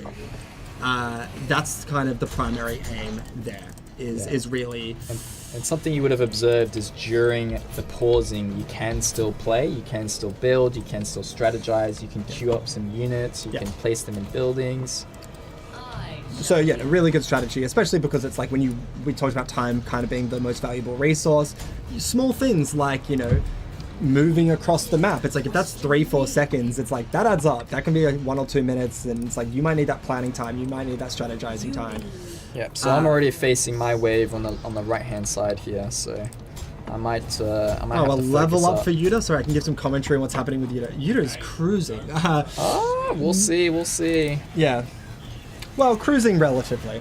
So another thing that this game has is target prioritization, and one thing that's really important on a Death Knight is to set all those towers that we have to target the strongest units, because we want to take them out the fastest and earliest possible. Yeah, very good tip. So Change of Heart's coming in really clutch over here. I don't know about you, Mario, but yeah, Mario, do you want to commentate what you've got going on? Yeah, so what I'm trying to do is I'm actually trying to slow down this wave temporarily, just so I can build up some of these defenses. I've got a ballista that's coming up, but once I'm expecting to be overwhelmed and have to pull back. Yeah. When I do, that's where we're hoping that Change of Heart to start proccing. I'm trying to funnel enemies back to where my strongest offense and defense is, which is these towers. It's really just about slowing them down as long as possible. Yep, and that highlighting, you can see them changing now. That's them upgrading to the next level of tower, which will give more defensive capabilities. Which is going to take a little bit of time to come online, so it's a little bit of a risk, but that should give an extra level of defensiveness and kind of give them some more health as well. But it's going okay. I mean, we haven't lost anything. Half of them so far. 700 left. Yeah, Yuta's side is basically cleared. I always believed. I never doubted. Yeah, it was a bit sketch. Shit, your hero might die. It's pretty low. So I got some units backing up your side now. Although Here's the crusher. There's the crusher. There's the big boy. Yeah. So that's kind of the main threat, but most of the sort of lower units, there's not quite an insane storm, but you see Yuuta coming over with his army because there's no threat over there. So this is an example of, when you want that target prioritization on the strongest unit, because it'll target the crusher, you need to get rid of that ASAP. They do so much damage. He converted. There we go, and there's a conversion, and that's the sort of change of heart conversion we're talking about. Oh, so he's now my buddy. that's a relief. Yeah. Big Merrick is in line. Jesus. This is the OG Merrick. Yeah. Man, what are Can the you odds send of them that? into the storm? Or could you use it to... So you only get you them, can fight with him. Yeah, you only sick. get them from a limited amount of time as well. So see, we just saw him go, but that was a really 07 in the clutch chat for Big Merrick, everyone. That was devastating. Oh, jeez. Yeah. we But that go. is why that wall strategy is done and is very effective and worked. right? Like, you know, I think that was incredibly well played there, Mario. So got one left on my side, which hopefully should die shortly. Yeah. It's a little bit out of range, but I'll kill it. Yeah, if that was single player, There we go. I may have made that. It would have been very sketch, but I think having Yeah, you might your wanna focus on- pikemen, It was definitely close, that's for sure. yeah, having those pikemen there really made it safe. Oh, way the blade. Do you guys one of you want to pause? Ooh, I can pause. Yeah, pause for us. So what one did you just grab then? So I grabbed the... So I didn't have very good options, to be honest. Right. So I had some economy ones, I had some building ones, and this one in particular is called Unsightly. And if you see the icon at the top middle there, it's a little eye. And what it does is it increases all your building radiuses by 20%. That also includes towers and ballista towers. So your archers, your defensive structures, all of those have an increased radius, which means during Death Knights later on, that's really going to come in clutch because we can have those thicker defensive strategies and walls. Well, and not just that, all like with me stuff. being Rebellion, I've got more benefit on range units. Yeah, So yeah. if I've got range units and towers, and that's kind of my primary way of offense and defense, that blessing's going to support me as well. So Yeah. in us being able to select blessings that help each other out, we're actually benefiting. We're almost we're adding to the synergy. I wonder if there's a strategy where you focus on the range and the towers, and then I focus on the siege. Mhm. Because if you notice, we just completed the next Death Knight, and there's 4 days remaining. In the top right, each of those green pips indicate a day, and only 4 to come up and battle against the 3rd Death Knight in multiplayer. Yeah. So you guys want to explain what the third Death Knight is, why it's a little bit more unique, a little bit different? Or why don't we pick the blessing and then we can talk about Sure. preparing and planning for what's going to be a little bit different. Yeah, cool. So I guess our options here, Wave of the Blade has come up again. I just said that there's a high chance we're not going to get it, and we got it again. So Yeah. I feel like we have to take this. Arguably, so you know that blessing we took on Death Knight 1? The emboldened one? Yes. Yep. We have the third option, which is encouraged. Mm. And that means emboldened units have a 5% chance to deal double damage. So when it comes to a larger volume of armies, and we have, you know, like up to 500 between the both of us, the likelihood of it proccing is pretty high, and almost guaranteeing that we're going to be dealing double damage very frequently. Especially if we've got a lot of units in towers that are getting Yeah, emboldened and siege Yeah. units at range. So I don't know. Like Wave the Blade is good here if we decide to pursue that melee, More melee, yeah. army, which I think honestly, Maybe if if we were I'm like going for the Voltas. siege Yeah. and you're going for range, Mhm. it doesn't make sense to pursue that as much Yeah, anymore. maybe Only we try if encouraged. we decide to like fast spam a bunch of like melee units to clear the map Yeah, and yeah. gain more resources. Rogues and light bearers. Or Yeah, something. rogues and light bearers potentially. That's a good combo. All right, let's. Well, I'll leave the decision to you, to be honest. I think I'm going to take your advice. I probably wouldn't be here if it wasn't for your expertise this game. So let's do it. Let's do encouraged. Logic checks out. Logic checks out. 1 in 20. Wonderful. Love it. I also just want to shout out, hey Terry, hey Jen X72, Ungod87. Hey guys, just want to give you guys some shout outs. Okay. Awesome. So what are we thinking? General plan. Oh, let's also talk about the question I asked before. What makes Death Knight 3 different from the other Death Knights? Mario can go into this as the designer behind multiplayer and also survival and the Death Knight balance and things like that. Yeah, for sure. So the normal game, we've got 5 Death Knights, and they get increasingly harder. And then once you survive those, we've got something we call a final stand, which we may get to see later. In multiplayer, as we mentioned, it's a tighter, faster experience where we've condensed the experience of 5 into 3. So Death Knight 3 is actually our last Death Knight. So this is the hardest Death Knight before the final stand, which is a bit more unique. So even though this is only the third one, this is actually the big scarier one. Yeah. And the final stand is going to be very, very exciting. Indeed. And we're going to get there. Once again, I believe. Just absolute 100% confidence in you guys. Very exciting. So what are we starting to plan for this? So the other thing as well is because there's 3 other crystals on the map, there's going to be 2 new crystals.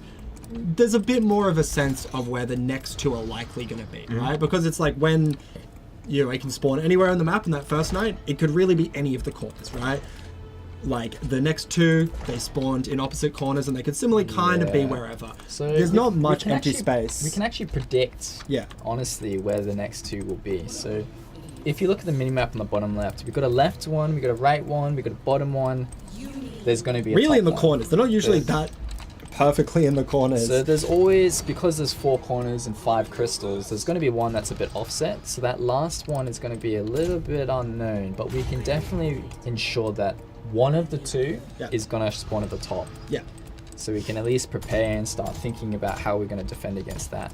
Yep. Yeah, 100%. Cool. So Burn 41, is there a way to do infinite Death Knights? So no, I mean, people talk about endless mode a lot, but Age of Darkness is sort of a curated experience, and you can change the amount of days you get between Death Knights. It'll depend on difficulty, but you can also create like custom. You can change that specifically if you really want, so you can sort of expand out the game.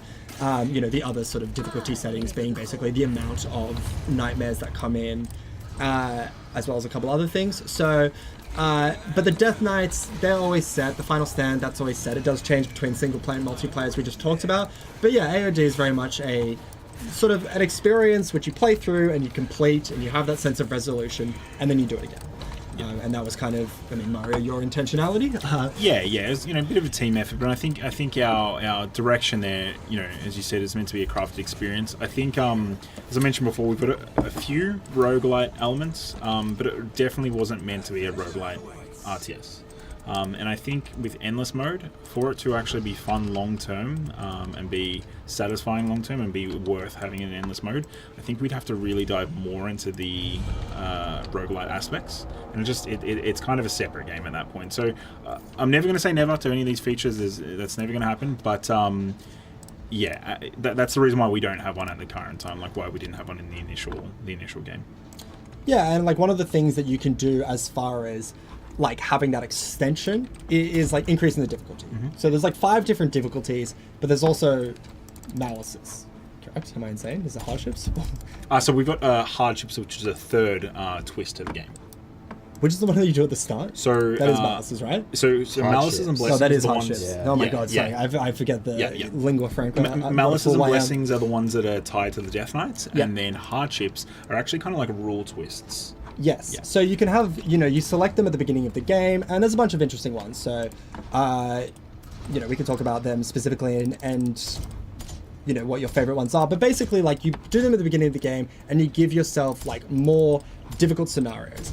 That kind of adds to a multiplier that gives you more score, but it just kind of makes the game more difficult. So once you start to beat the game at that hardest difficulty, or you can do it whenever, if you really want that challenge, rather than having it just be infinite, the game is more geared towards like the same experience being sort of more curated the way that you want and that difficulty. Yeah, it's about you mastering, you learning, you pushing harder, and then overcoming what you thought you couldn't before, with your skill set. So do you guys have a favorite hardship? Oh, easy. The Veiled Bond by far is probably my favorite. Yep. That's the one Most recently released as part of the most recent patch? Yeah, that's correct. Do you So want to explain what it does? yeah, so that one there, we wanted to. It was kind of twofold. As we mentioned with Change of Heart, it's first just has to be fun, but the other side of it, we were like, whilst we're working on multiplayer, it would be cool to have almost like a wink towards multiplayer and like that feeling of having synergy of 2 heroes. We see a little bit. So that's of what it does. It lets you have 2 heroes. Yeah, to be yeah. super explicit. But the reason why it's a hardship and not just a benefit is both of your heroes will actually have their levels capped. Yeah. So right now, From just 6? From yeah, 10? that's correct. So you can see that Aeolus is level 7 right now, and Edwin, I'm sure, is A little bit behind. I'm level 6. level 6. Okay, so Yuuta constantly dropping the ball in this MP game. Sorry, Oh my god. sorry. Not carrying the team at too all. busy doing everything else. But yeah, usually you can go up to level 10 in the default standard. So 6 to 10, not that much, but they get exponentially stronger in that time, and so do their abilities. So as you can imagine, 2 heroes is nice, but it's more micro and less power gain for them to grab. This is a good question. Will Veil Bond ever be available in co-op? I think there was discussion around Veil Bond in co-op, and we initially went for no for Veil 1, just because you can end up with situations where you've got two of the same hero in the map, and I think thematically it feels a little bit off for us to go down that, and just there's also problems that we can run into trying to make that work. Cool. I just want to shout out Queen Mezzy, who said the game looks really interesting. Just purchased on Steam, and I'm going to get my friends to play also. I mean, that is the perfect viewer. I mean, everyone really take notes of this person not just purchasing the game, Age of Darkness, available on Steam 1.0, just released, but also getting their friends on board, which you can do because it's a co-op game and you can play with your friends. And now is the best time to do it because there is a 65% discount. Let me really emphasize this. There is a 65% discount on the game. It is the largest discount we've ever had on Age of Darkness. So, you know, if you already own the game and you want to get your friends involved, now is the easiest time to get them to do that. If you yourself are going, hey, I've been wanting to play a new RTS game, you know, now is the best time to get on top of it. So yeah, definitely check it out on Steam. 65% discount. Get it for you, get it for your friends, get it for your family, get it for your nemesis. Get it for mom, get it for dad. Get it for grandma. Get Matt playing. Yeah, but not grandpa. He's not going to be about it. He's still playing Command and Conquer. Yeah. He's OG. Crunchy Weasel. I like playing Merrick with the hero-less hardship. Yeah, and Oh, what? Damn. Do you guys want to explain that a bit? You know, you want to talk about So- Heroless? And also So because you're probably the it's a bit- biggest it's a bit- Merrick fan I in am. this.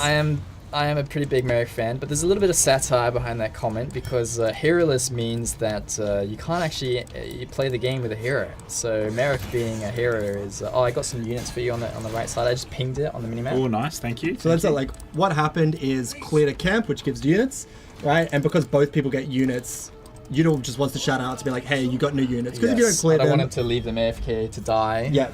But, Imagine having AFK hunters. units possibly stuck. Yeah. So Yeah, that's a good mix. You just actually just gifted me the next tier of units that I haven't unlocked yet. These are clutch to doing well in the game. So awesome. Oh man, Thank dude, you. you need to unlock those. But to finish that thought earlier is heroless with Merrick doesn't add up, but Merrick being such a meme and satire topic, I think it's a bit of a hee hee ha ha moment when, when there's a Merrick and heroless moment. Honestly, Merrick's with us right now. Yep. You know, Merrick is always with us. he's with us in this game right now. We're playing with Merrick in our hearts. Terry's saying we need a multi-pack when buying it. That's like low-key not a bad suggestion. I might. A multi-pack? Yeah, I guess like you buy it like 2 for 1. Like it's I want to play co with my friend. Like That's true. That's not a bad suggestion. I that's a will good honestly suggestion. push that to the team. And you get you both get a shirt. Yeah. Everybody gets a Merrick shirt. Everybody gets a Merrick shirt. Yeah. That's a crazy close iron veins. Yeah. I'm putting the storage Do down. you need some help? Help me clear this point of interest tonight, All right. I'm on my way. so we can get this iron. I gotta do a bit of a long. So I can either come to you by clearing, or I can go the long way around. What do you reckon? What should I do? I don't know. As I reckon clear. I mean, it's not a crazy amount of time to get there. May as well keep clearing. Yeah, all right. There's a couple other things Mario can do in the meantime. But in the meantime, let's address this question, which I can answer. The question is no, but I do love this as an idea, so I just wanted to read it out. Are there any plans to have enemy heroes attack as part of Death Knight waves? Oh, I Enemy love that. heroes. Yeah, I love that wow. idea. Similar how certain story characters attack as part of the waves in the That's campaign. crazy. There actually was That's crazy. when we were thinking of the most recent blessings and malices and hardships and stuff before they came out the 12.0 patch. One of the ideas that I had, I think, was down that path. The idea was that it was either a hardship or a malice, and I think the idea was kind of like, remember classic Zelda where you had like the Shadow Link and you had to fight him? It was like that, where it would bring in your hero and they would try to kill you. I love the idea, but I think that when we pitched it, we found issues with it. There was something about the game that wouldn't let us do it nice and easy.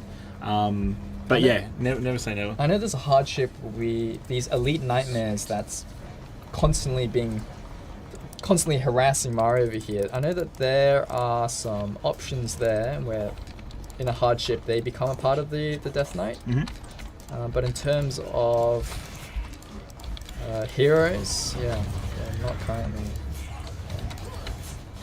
Yeah, Nightmare Cyrus comes and snipes your unit. Yeah, I can imagine the absolute. I don't want to use the word nightmare, but the nightmare of having your towers and ballistas slightly less range than Cyrus and just being like, oh my god, please. You know. This burster's kicking my butt. Yeah, you did not wait for Yuta's reinforcement. You went early. I did notice you do that. Yeah. It was Mistakes were made. audacious. Oh my And God. Yuta's not especially close. Sorry, I'm getting distracted. I saw a bit. You're not even ready. You're going in an entirely I different saw direction. gold. All Yeah. right. So I'm a bit greedy, and yes, there is gold that I'm going to now potentially get for us guys. Yeah, fast. So yeah, one of the things is, if you want to pause and then maybe check out. So congratulations on doing that. Right, we have 2 iron veins here, which are going to be good to do. And then if you want to check out where Yuta is and the gold vein, over there, right? Ooh. You can Yes. see like we talked about the resources, right? So you get wood and then stone is usually like pretty much immediately around you in the early game, but iron is going to be further out. Then gold is going to be even further out, and then blood crystals, getting them and taking them over is kind of its own thing, but they're usually kind of further out as well. So we talked about earlier, like, oh, is this about surviving? Is this kind of tower defense? And then absolutely, but this is a really good example of why you would want to explore, right? Because getting just raw golds, like you can get gold by placing houses, but it's like not a particularly big amount. Getting these like gold veins is going to be like really important for really increasing the amount of like resources you can get. You can see Mario's got 600. And Yuta has 800. He's probably about gonna- to have a lot more. Yeah, like you get probably what, like 280, 290 is what you're gonna expect from this. I have no idea, but once I do, I'll be I'll be sharing it. I'll be like Mr. Krabs, money. Yeah, so that's a really good example of like the way that the resources are kind of delineated on the map. So technically you can get them early. There is also like different map seeds, so they will sort of sometimes get really lucky. Like Yuta and I played on the Merrick map seed, and there was iron Merrick. almost like within the spawn radius of where your keep is at the beginning. It was the closest I've ever seen iron to a keep. So yeah, like the way that resources work. Oh, also, a 1 stone node is very funny. Yeah, I think that might be a side effect of multiplayer alone, but that's useful for someone, I'm sure. Yeah, it's a good prank. It's not going to be me. Yeah. When really desperate, like, oh, I need an extra stone. Merrick dropped that stone for us. Hey, Codzilla. Good day, team. Any chance for a patch to improve minimap clarity? Yeah, so like I would say there's like Oh, Hey, Speaking. that's a great topic. that's a great topic. Yes. Really like that idea. Maybe you take over this. bigger minimap and clearer icons would be ace. Is the rest of their comment. Yeah, I love the direction of that. I think it's a really good idea. Yeah, I'm not going to say no. I'm not going to say never. I think, yeah, that'll be a great idea. Adding in some clarity, maybe some changes to the icons, maybe to the pings, maybe some color coding. I don't know. I think. What do you reckon, So I guess if you can't read between the lines, while a vast majority of our team was working towards delivering multiplayer, there are still some side projects going on here and there to really improve the quality of life and really take this game to that premium level that we want it to be at. And part of which is, exploring those kind of quality of life features and these kind of things that our community has really been asking for, especially Mario here. He's so in tune with what our Discord's saying, what our community is saying, and really listening, trying to weigh where is the money at, where do we want to invest our time, what really takes AD to that next level. And let's just say the minimap icons has been something that's been on our radar for a little while, and we do have something cooking in the background, but unfortunately we can't really make any promises right now. But hopefully if you keep your eye out on our Steam announcements and our blogs and maybe our dev streams, you can get a little bit of an insight on where the progress is on that specifically. I think in terms of feasibility and viability, once we're more confident in what we can talk about, we'll obviously speak on that directly to you. We're going to ping you specifically. Yep. 100%. Better be in the Discord. Yeah, so And people talk about like what are some of the things that are also coming with like 1.0 and what are some of the things that are coming later. I mean, like that's, as you just said, like where a lot of that stuff is. So there is a lot of like accessibility additions and quality of life is a lot of the stuff that is out currently with 1.0. But because multiplayer is such a big thing, and when we talk about like, oh, what's happening, it's like, yeah, we're going like multiplayer. But there's a lot of small things that I think people will notice, especially if you haven't played the game for a year or so, or you're coming back to it. You're going to notice there's been a lot of additions, a lot of cleaning up, a lot of improvements, and it's a much smoother experience where like there's going to be tons of small things where you're like, oh wow, that's really clean now.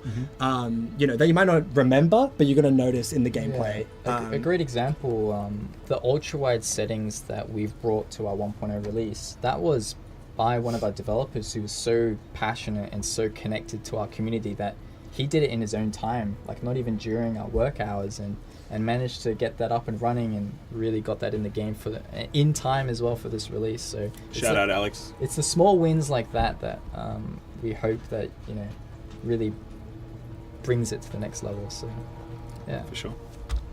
Sorry, I instinctively paused because I was You're so excited. I was planning and thinking and talking and. I thought you were just so excited by this huge. That is crazy. I really want to take it, but the problem is, as you can see, the environment. Maybe if you go back, I can explain a little bit. Is the environment here? If you look at it diagonally on the bottom left, we see this kind of like scorched, corrupted, darker terrain and ground, and on the top right we have this really cracked and grey and harsh environment.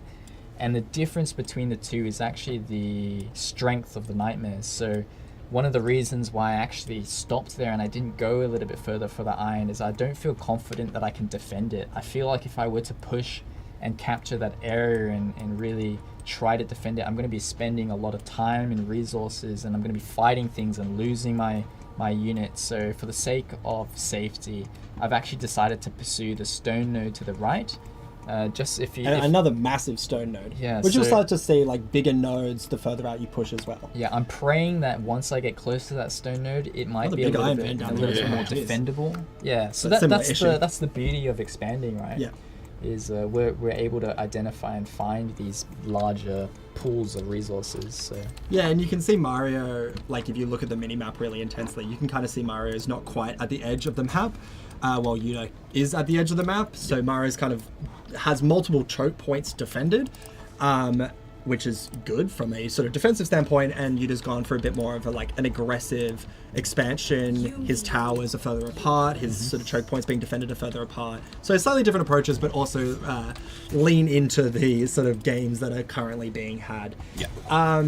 Just want to shout out Terry, who said, that may have sold me. I love ultra-wide support. So yes, 1.0 does now have ultra-wide support, which is the thing that, people were asking about. Like, people really wanted to play the game in that way. People have monitors, especially like hardcore RTS gamers, like, they have ultra-wide monitors. So we're like super excited that we were able to bring that to the game. So yeah, just want to make it really clear. There is ultra-wide support for this game. Which I think is a really cool feature and a really cool way to play it as well. You really get to see a lot at the same time, which is great. I also want to shout out what Coldzilla said, talking about sort of co-op and everything. They went, that's awesome to hear. The game is a blast, by the way. Just won my first co-op match. Congratulations. Nice. That is very, very cool. That is very, very awesome. And you guys are about to see another co-op match victory right here. Yeah. I mean, if they won, there's a competition going on. That is what I was about to shout out. So yes, if you guys join the Age of Darkness Discord, we have a lot going on and there's incredible people there. If you're looking for like help and support, there's so many people who have many, many hours in the game. And if you ask any question, whether it's, like, hey, how do I do this? What does this unit do to something tech? People will be there. I'm always in there. We're all kind of in there answering questions. But that stuff is always answered. It's quite active and popping and a lot of great fandom. But one of the things we have is fortnightly community challenges. So we just finished one, which was like the art community challenge. So shout out to all the artists that participated in that. But the one that we have currently is really simple and celebrating the co-op that is happening, which is just post a screenshot of your victory screen in a co-op game. So, if you win a game of co-op, take a screenshot, put it in that chat, and you can submit as many times as you want, right? If you just keep winning games, just keep submitting, and we're going to do, a random number generator way to kind of pick it out, and we'll film that and make sure that's a thing. So yeah, if you're having co-op victories, make sure you are recording them and chucking them in that chat. And what you can win is you and the person you play with. So both of the winners of that game will receive a miniature, a Nightmare miniature, which is very special. And as we talked about before, a lot of the devs don't even have them. They're pretty rare.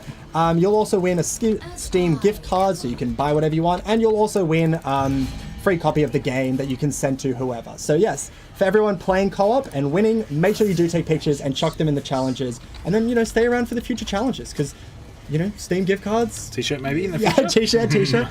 People have been saying it. I don't know. We might have to manifest this.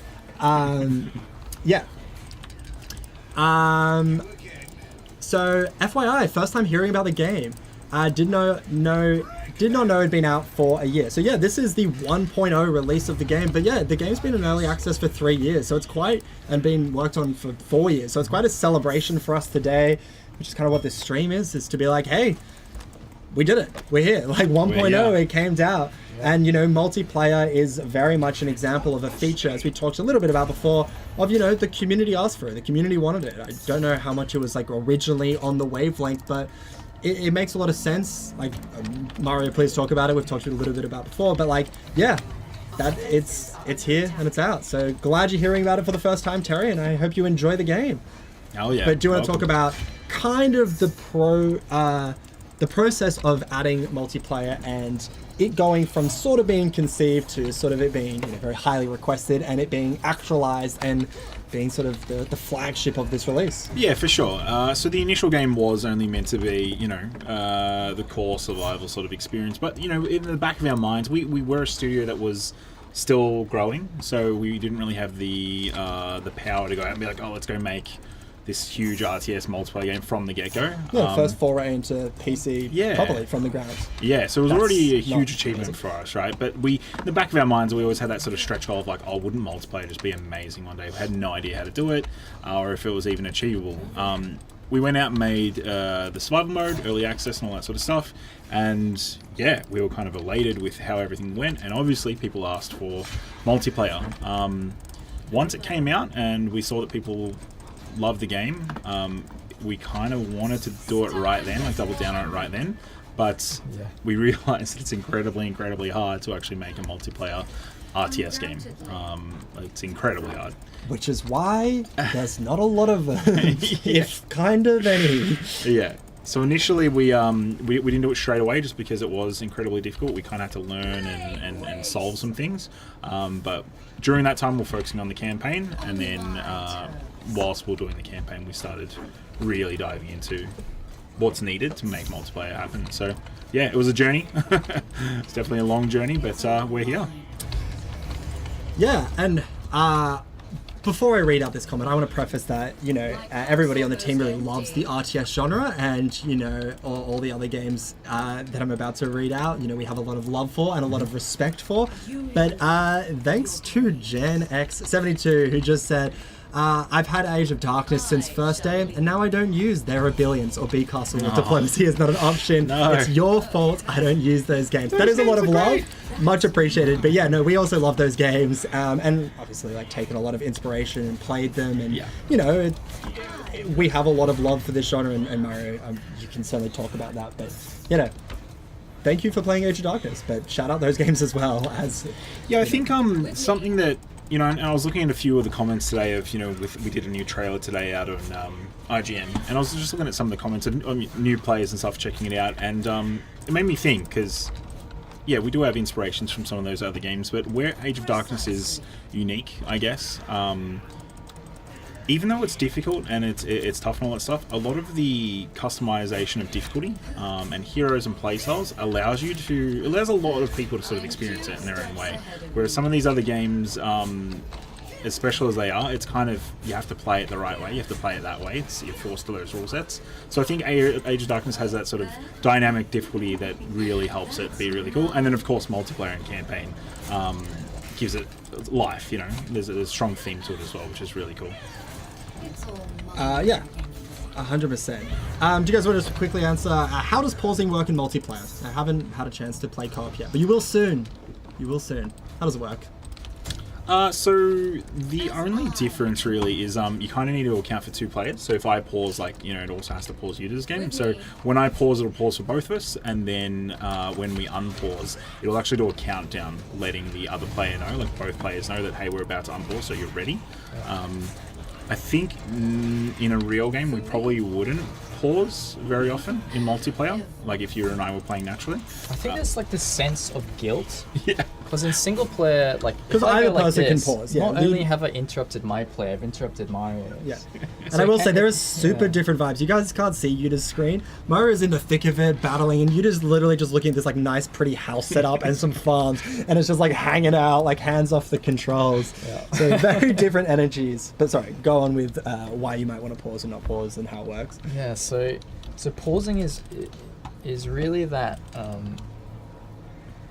it's taking time away from the other player, and it might be a little bit disruptive to the workflow, or the flow of which you're thinking about in the order of operations in which you're trying to like execute. Because for example, we got a day left for this night, this next came quick. death night, and I pause here because I just need to think about like what are the next, what's the sequence of operations I need to do to get there. But Mario's in the thick of it. He's trying to like take some land, and I'm trying to catch up. yeah. I'm So clearing. me pausing here, he'd be like, oh, I need to get this thing. I really need to do this. So there might be some hesitancy at first for pausing, and that's I think the difference between some of our early access players jumping into multiplayer for the first time, where they have this sense of, I don't really want to pause because there's other players trying to have an experience and play with multiplayer, but You almost feel like you're halting the fun. Like, hey, everyone, let's do this thing. Like, hey, everyone, can you just pause? Stop talking. I need attention. Everyone's like, what are you doing? Yeah. Get that kill. So multiplayer, let's work together. Let's both pause and let's talk. So it gives us a little bit of breather. And as Mario's in this pause screen, and while I'm trying to think of strategy, he's gaining wood. Like, look at him placing lumber yards and stuff like that. So definitely Ooh, pause 20. in the game. And there is a cooldown on the pause system. So for example, right now, what happened?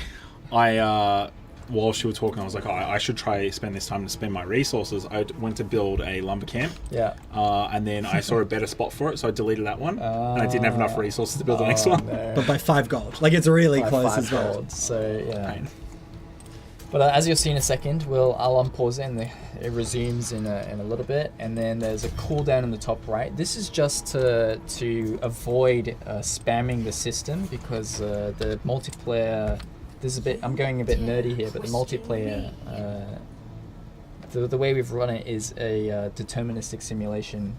So, in order for us to have and experience the same and stay synchronized, is we need to be able to package and send across information through the game. And That is really dirty. You're getting into... We need some glasses. Yeah. if we're spamming that button, man, it'll get pretty buggy very quickly. Yeah, it was really just that. It was just, we didn't want people to be annoying each So here other. we go. on I'm purpose. unpausing. You gotta get your hands on the keyboard. Jen also said like, hey, I paused and it didn't pause for my friend. There are sort of like sync issues, or sync things that can happen that can also lead to that. So if that is kind of happening, you can look in the Discord and then Steam, and there's Please. ways to administer that. Yeah, please engage with our Discord. Yeah, jump in the Discord. There's a lot going on there. Unfortunately, Steam doesn't allow you to upload images or videos. You can link them to websites like Imager. Go on the Discord. Go on the but Discord. yeah, it's not encouraged to click links online. So I just want to read out some of these comments. Snapped Chilled. I'd never heard of this before. So glad I found this stream. Instant purchase to both support RTS games and fellow Aussies. hell yeah, let's go. And Hey, go on, mate. Similar, yeah, where we all do like our Australian accent, which is just no, Cleo.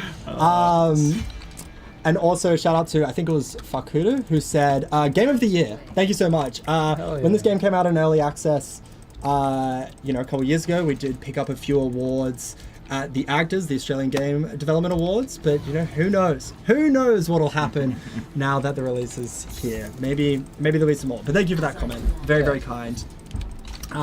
It's really nice to hear our community's thoughts and what their pain points and also positive points that they have with us as well, because we built the game for you guys, so we're glad you guys like it. So shout from the rooftops. So I do have a question here, but do you guys want to focus on talking about what the plan is for Death Knight 3? Great question. What is the plan? Like, do you guys want to like take a pause and strategize? Because I think probably a better situation than Death Knight 2, maybe a little, but it will depend on the crystal placement bit. Do you guys want to actually talk and discuss what is the vibe, where you guys are at with units, and have a sort of internal team discussion? Yep, can do.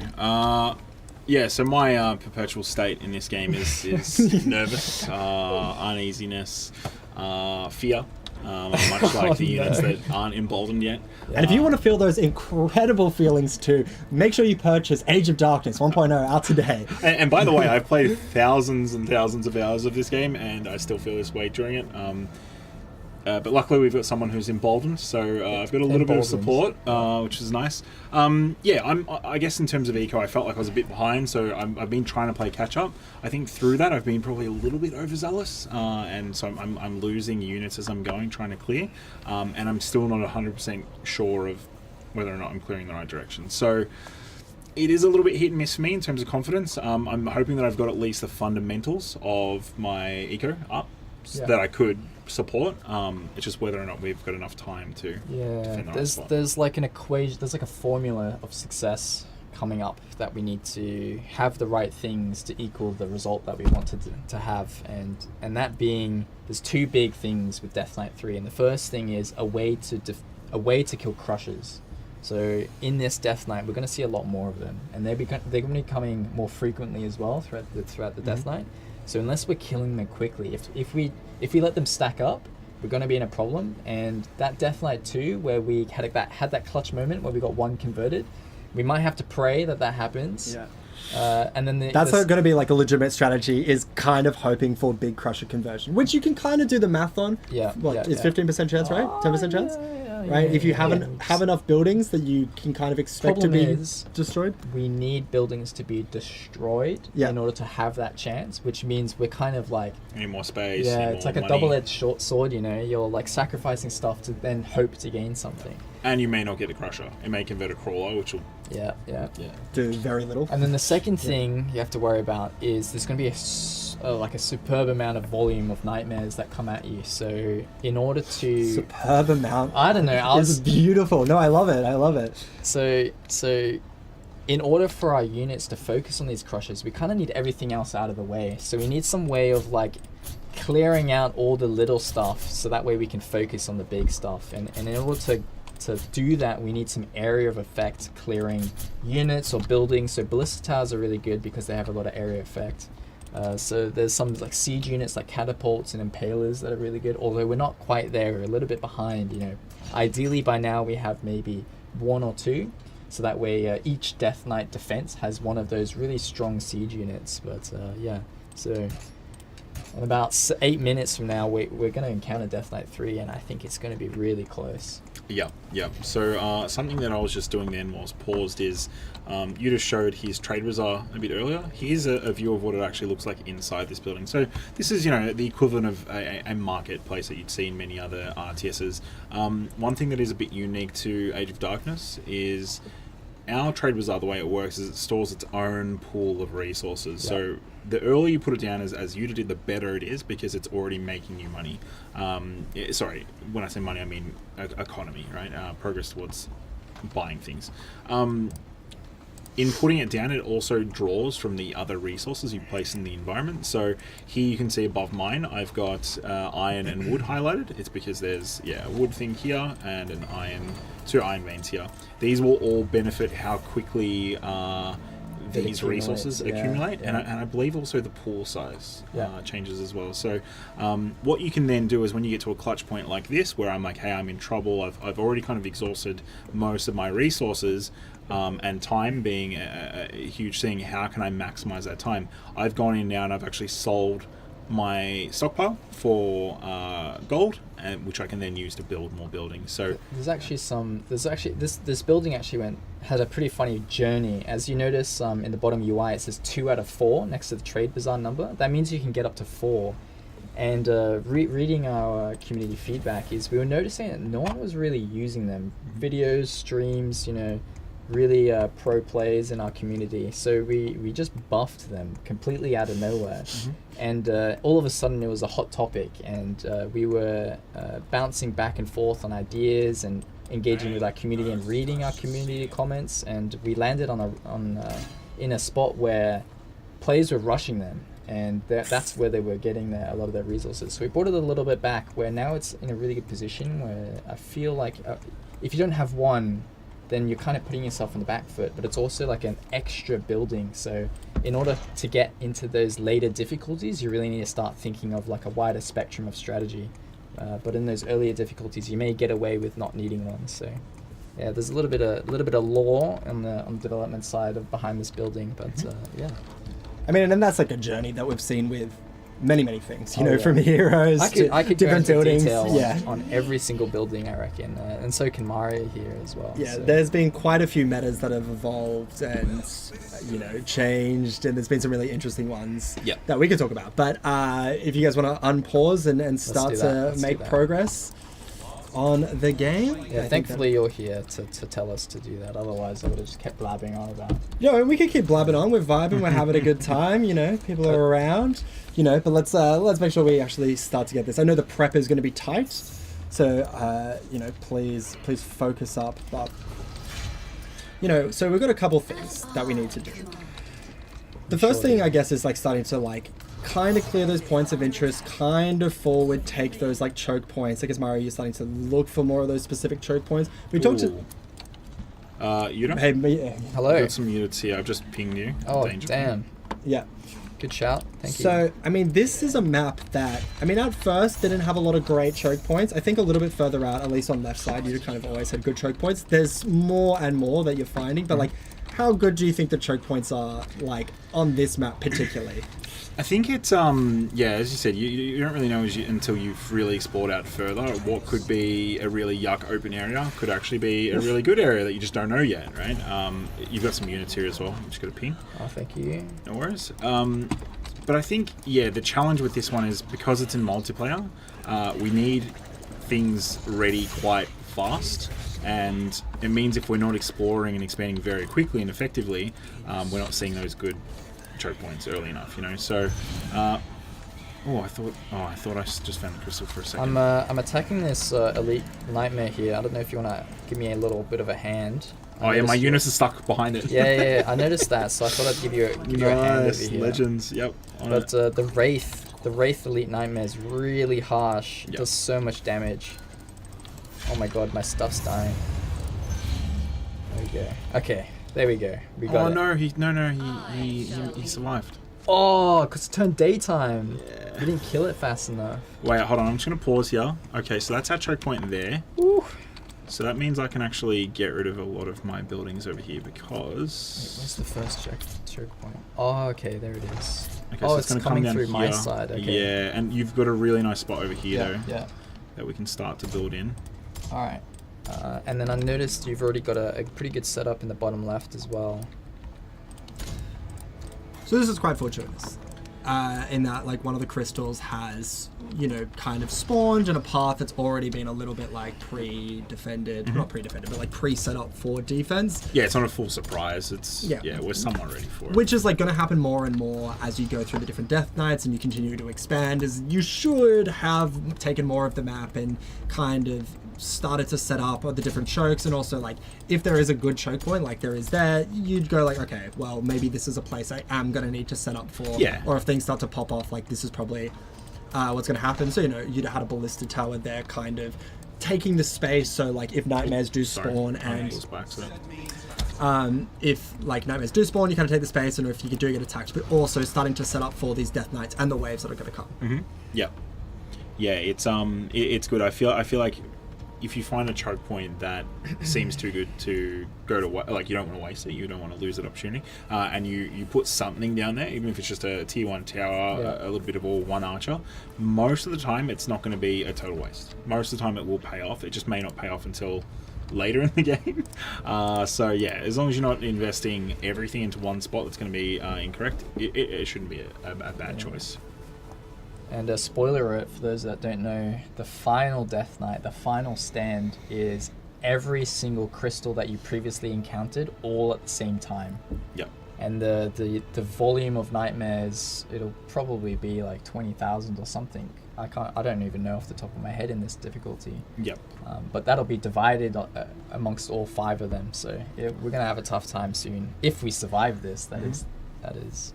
Yeah, let's get through 3 first, and we'll see. 3 is pretty so tough. I guess what's our strategy here? So we've got 2 sides. Are we thinking splitting up again?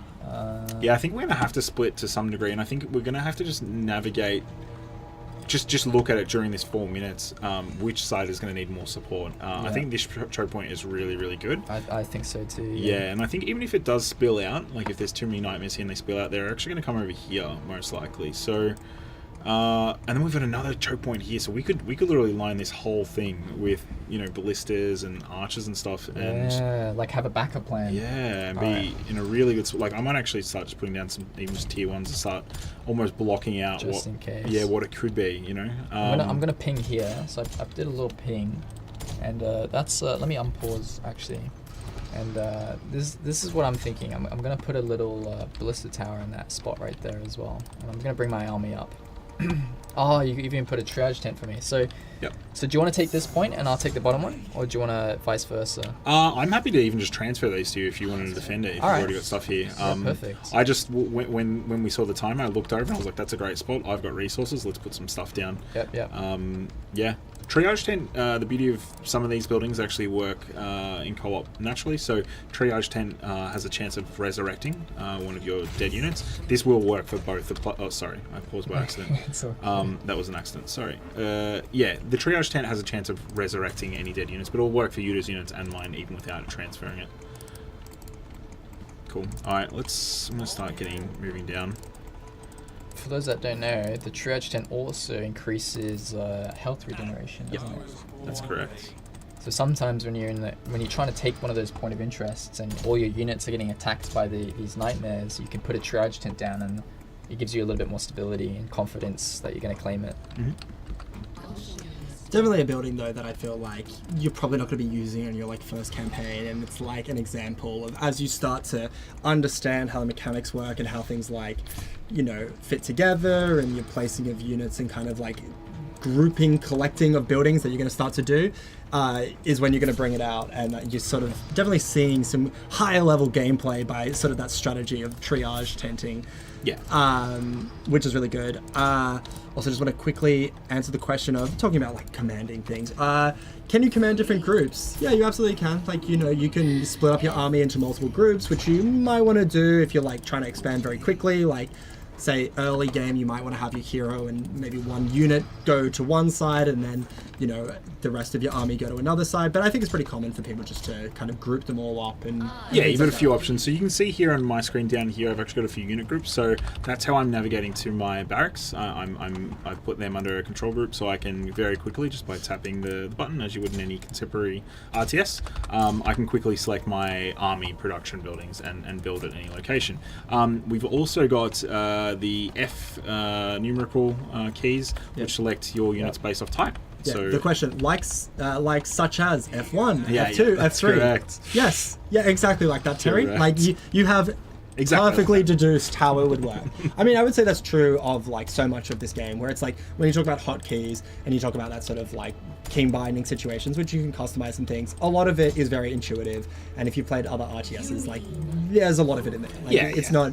it won't be far-fetched. We Nothing do too get crazy. occasional feedback where it's like, why did you guys key map it like this? Like every RTS does it this other way. And when we see those things, we note them down, and hopefully the stars align and we can action it. Even though from a player perspective, it's such an easy fix to do. It's sometimes we have to be delicate in which and when we plan to kind of get that into a build and get that into our players' hands. So one of them being the ability to add and remove units from those control groups. We've made that a lot more seamless and a lot more straightforward. So hopefully players can see that in the 1.0 release as well. So Well, Death Knight 3 is here. it is here. Let's get a quick evaluation on confidence.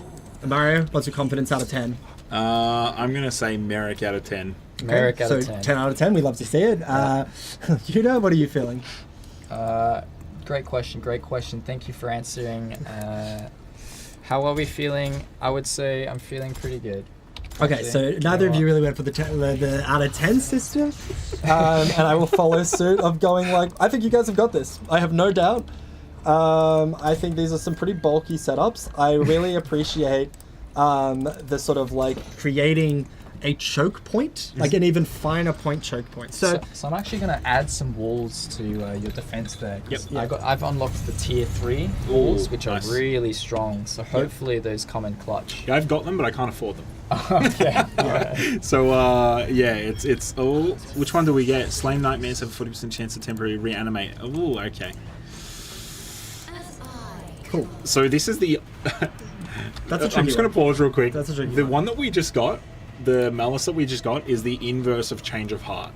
So instead of Yeah, so you can't just send like an army of melee units anymore, because if they die, they're just gonna gonna kill us. So now if we lose units, they become nightmares.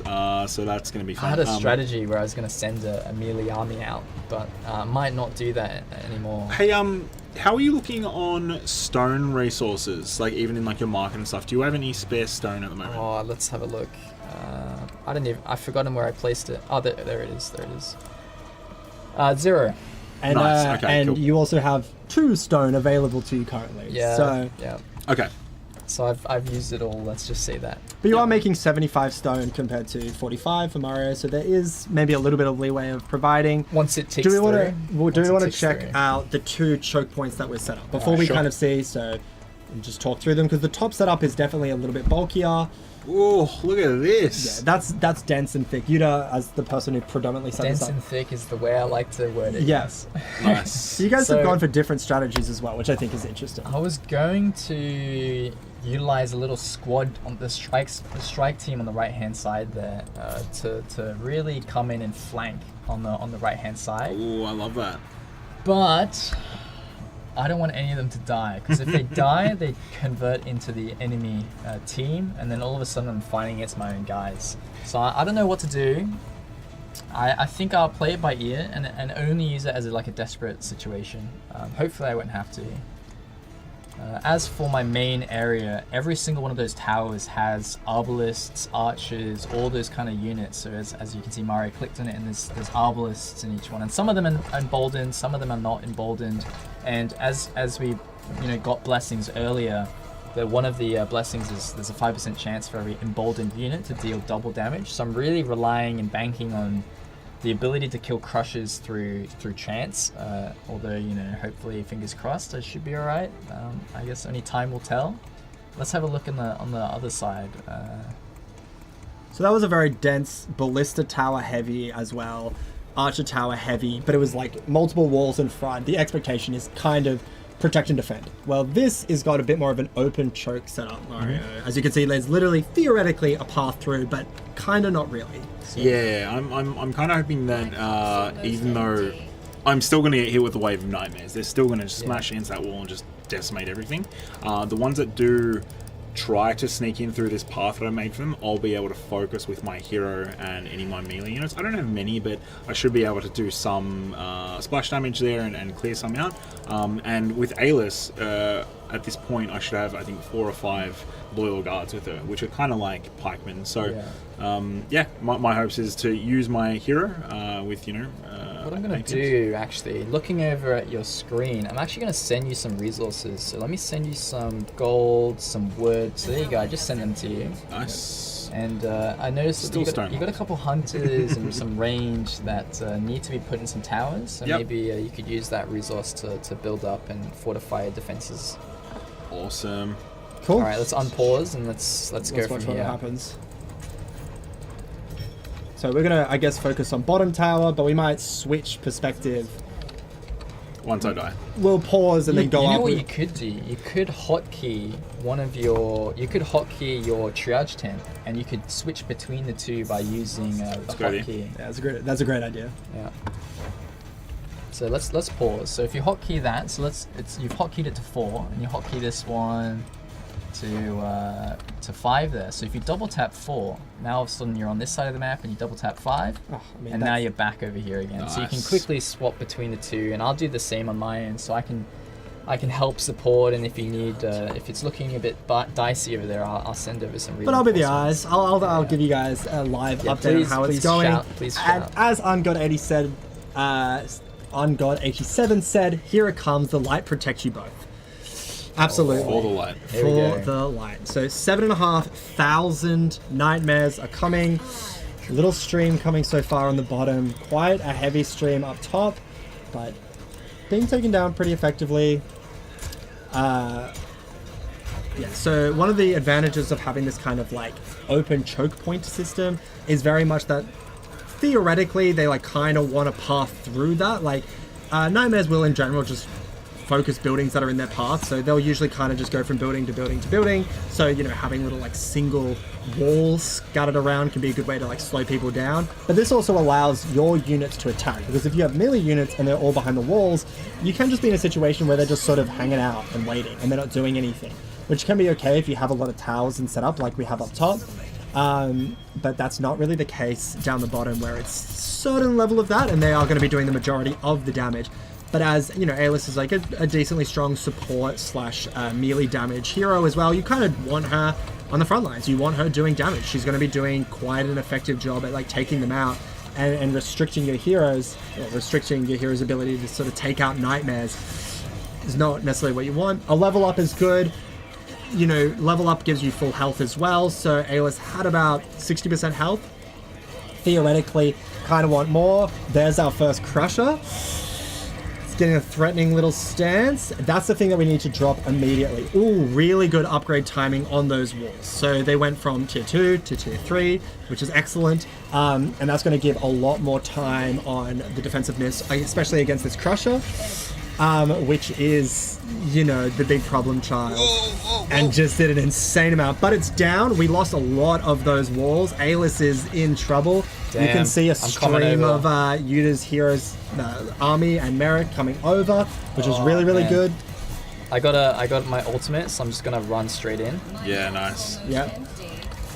Oh man, gotta let me get up, get So in the there. top is doing okay, but the walls are down. There is a crusher there, but the ballistas should be able to deal with that. This is definitely, It's pretty dicey. it's pretty dicey. So we've gotten about 5,000 heroes left, so 2.5 are gone. Oh, I'm a bit nervous about the top actually. The It's got top no is walls. the top of the walls are down. It's kind of going to be Yeah. melting through the archer towers. The ballistas are doing their thing, but they just don't have a lot of health, and they do melt relatively quickly. Ballistas will last a little bit longer than towers. Another crusher coming in. So Mario just put some extra walls down, kind of to delay, to give some time. So yeah, this second crusher is definitely, once again, the biggest threat. So getting it down as possible, but you know, you can see that Merrick, not Merrick, is, your heroes aren't quite in the fight at the moment. They're taking a step back, Yuuta, so you could possibly, you know, get them in, especially because you have full health, so you could tank for a little bit. Alis is, and instead of jumping down here, you can see Yuuta is running off to the top, which now is in trouble. There's quite a lot of archer towers set up, so they will be doing a lot of damage, but the tankiness of the two setups, the tankiness is probably better down here, quite honestly, at the moment. The crusher is gone. Alis leveled up to 10, so is now a max level hero, which is pretty good for Death Knight 3. That's really fast. Not really fast, but quite fast. You can see there's not a ton of threats going at the moment. There's a couple. There's a spitter, which is doing work. Managed to get him off the walls entirely. Meanwhile, the top is broken through, and you know, there are some extra walls that are being thrown down. Most of the ballistas and that first line of towers are dropped. Yuuta putting a gate down, which is a panic move, I will say. But yeah, the top is definitely the threat, and we are going to see a breakthrough here. So Mario is going back up, put some extra stone walls down, right? And we're starting to really go into that second choke point, which we talked about earlier. Alis is dropping low on health, and we're not going to have any level up. So as far as like, you know, random, oh my god, back to full health procs, not going to happen. Ultimates come back up as well, so I'm gonna do a little big explosion in there. Yep. So It's gonna be really close. it's going to be very close, and we're probably going to see a lot of these chokes have very little left if they do survive. But went back to the triage then, went back to full health with Alis, currently back in the fight. Bottom's looking good. Bottom is looking good. Top is more skeptical. Is that Crusher? Oh, the triage is gone. I can't jump to it. Oh no. Okay. Yeah. But you can see that there's no Crushers. There's going to be another one coming in at top. There'll probably be another one coming in at the bottom. This is like the last wave of the wave. I For just both converted sides. these towers to you, right next to your Arbalest there. Yep, thank There's you. only 3 there, but once they're up. So yeah, the Bottom's bottom, good. Bottom's good. There doesn't look like there's the Crusher. I was going to say. So yeah, this is the last final threat. Is going to be this Crusher. You can see that the rest of the Nightmares are trickling in. So a lot of those towers, a lot of those ballistas, which are still up on the bottom, they held really effectively. Those stone towers, which we talked about, those tier 3 walls, did an incredible amount of job of holding up. Yeah, bottom's cleared. Bottom is clear. That Crusher's about to drop. If we go back up to the top, we can see we lost a lot of those towers. We lost a lot of those ballistas. But that second point that we did talk about is something that held clutch up. is so Wall hard. survived. Well survived indeed. And that's the So nature of close. Age of Darkness. It's like you're I'm gonna so lose. stressed out. You're gonna lose towers. You're gonna lose things. You're gonna. I mean, Oh, here absolute we congratulations. We've played this game before. That was close. That was nice. close. Oh, Yeah, it's wow. bizarre. Like, yeah, we both played, hundreds, if not thousands of, at least 1,000 hours minimum. Oh, I have around 2,000. Yeah, I was don't gonna wanna say. brag. Yeah, I was gonna say minimum 1,000 Yeah, hours, yeah. but we can still get into moments where we're just like, oh, I don't know if we got this. Yeah, that was super close. Yeah. And Way of the Blades come back for the 3rd time. Yeah, you clutched up, building all those buildings there Yeah. and transferring over them. Yeah, to man. Renewal. Yeah. But it was a team effort, And brought the- resources down, And the backup choke point that worked perfectly. Yep. Yeah. Like, look, I have 1 wall left Nice. on my defense. That was good. All right. Well, And you can see now at the top here, final stand approaching in 9 minutes. So that's the part to really be scared of. Now, all the choke points that we've forgotten about that we thought are safe and cleared, now No. we have to defend all of them. So instead of defending 2 points, we need to defend 5. yes. And we're praying that there are multiple that kind of link up together. So let's pick a blessing here and we can pause again and get into strategy. Yeah. I'm thinking of going budget carpenter, just for the rapidness so we get more. Yeah. And I don't think the other two are quite useful anymore. Yeah, like unless we were doing really, really big, like if we had like Aurelia and Merrick, I'd be like, yep, Way of the Blade straight away. Yep. Higher melee sort of stuff, but I'll go budget carpenter. Yeah, so the one I picked, if you mouse over that top Sorry, there, just before we talk about the reason, one of the things we haven't mentioned with the blessings is the blessings relate to both people. That's also why saying like, oh, if we had Aurelia and we had Merrick, which are both like melee focused heroes, you would probably want to do, double melee or like a blessing that provides for melee. Yeah. Just wanted to shout that out. Yeah. The heroes that we've got, even though we could play full melee if we wanted to, Edwin is, he's good in the thick of it, but he doesn't really have many army support abilities. Yeah. Whereas Merrick and Aurelia are both designed to buff their army as well as being good heroes themselves, and yeah, so in that sort of scenario, it would make a lot more sense to go heavy melee. well, the blessing I picked was 2 for 1. Oof. So the second for the bottom there, 10% chance to gain 2 units for every unit trained at the training hall. Clutch. Yeah, so one good. thing that you may have seen in that defense is I lost a lot of units. So I'm rebuilding my army right now, and one thing I could really use is if a couple lucky procs of double units coming out of that production. So Especially if you're making those like higher tier units. yeah, it's really good value if it keeps procking like that. And hopefully for those arbalists that I'm making right now, I can get a couple more. Yeah, for sure. Free. Yeah. And the only thing that you really do get out of that as a negative is if, like, for any scenario where, like, maybe you're low on resources that you need to support the units, like houses or food, that's really the only negative from it. Outside of that, it's almost a free unit. Yeah. Alrighty, so let's unpause, let things settle a little bit, and then let's have a look at the nightmare defenses. So I've got 2... Oh, this one's unknown. Oh, no, it's not. That's the spot you were just at. Okay. I'm going to quickly get some pieces up to support the wall that we just lost, because I know that's going to be That a double problem. choke is probably going to be just a place to go back to.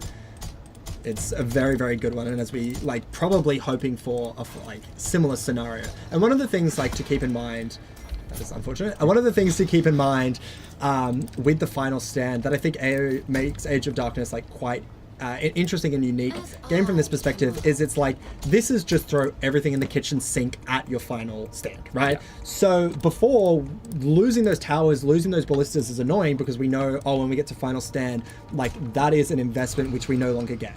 This is very much just like it's going to be constant until the keep goes. So all the expansion that's happened, all the sort of development that happened of the Empire over the entire game, it's like, yeah, maybe these chokes lose, but that's not the other world. That is maybe on one or two of them probably going to be an expectation, honestly. And redirecting the armies and redirecting the resources once, like, yeah, say 3 of them kind of get under control and 1 or 2 of them you start to see the flow in, is like, oh, okay, now we need to slow these down. Now we need to slow these down. Now we need to reinvest. Go to a backup choke, go to a backup choke, go to a backup choke. I think the setup that we have now, that's almost guaranteed to happen. I don't think we're going to fire...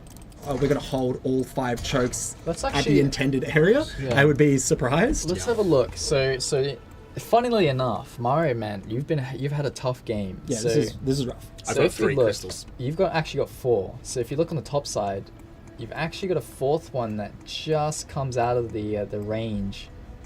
So I think in terms of strategy, Wait, I've got a 4th one? Yeah. So that one's also coming to your base as well there. This one here? Yeah. Yeah, so that's that choke point that we just did, yeah? Correct, yeah.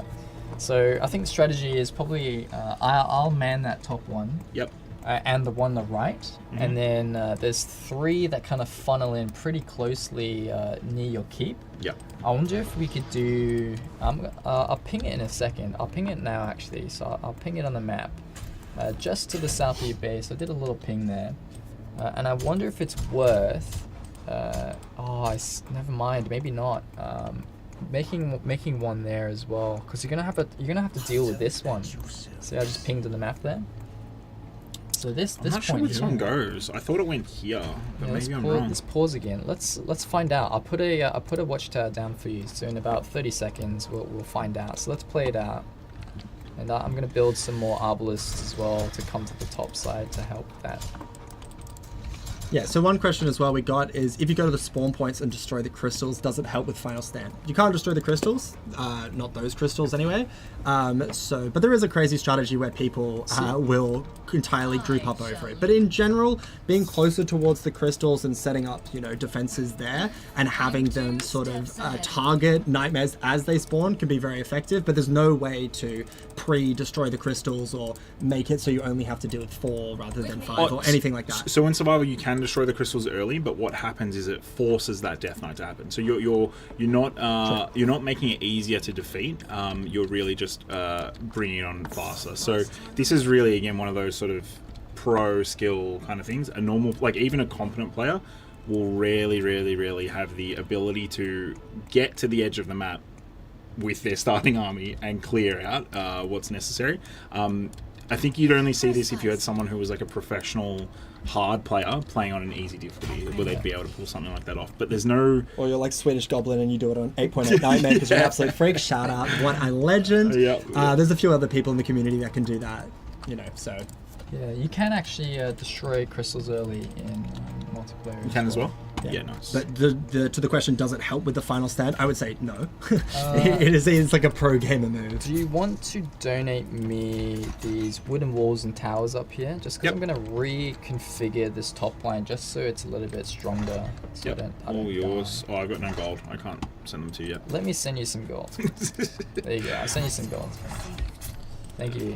Nice. Perfect. So I'm going to there you go. All yours. I'm actually going to delete these ones. And these ones.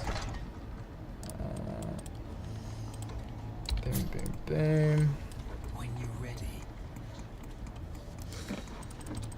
So someone said that was intense. Yeah, I mean, Age of Darkness can get quite intense. I mean, that was obviously a reference to the previous stand, and we're going to see that with the final stand, where this definitely gets your pressure up. It's definitely a game that you sort of like sit in and go like, whew, that was a lot. But I mean, I think on the flip side of that is like the success and like, well, the pride that you feel when you get successes in this game is, I don't want to say like unrivaled, but it's like definitely like an incredibly good feeling because you really feel up against it. You feel the brutality, you feel the like difficulty, and I mean, it's also a game you will lose. You'll get defeats on. Like, this is not a game which we expect players, when they first start playing, or really throughout any point during their progress or like process with the game, that you're going to win every time. That's not really what the game is about, as far as like we talked about before. It's like games for gamers, but also like that intensity, like wanting you to feel that heartburn, wanting you to feel that intensity. You can play on easier difficulties and everything, but I feel that sense of accomplishment is, you know, then sort of like amplified by it being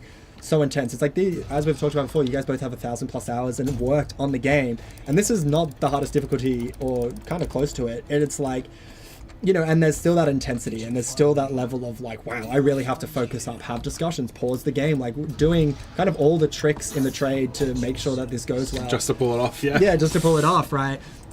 But that sense of like, yeah, I did it is so good. And yeah, it's one of the really cool things about the game.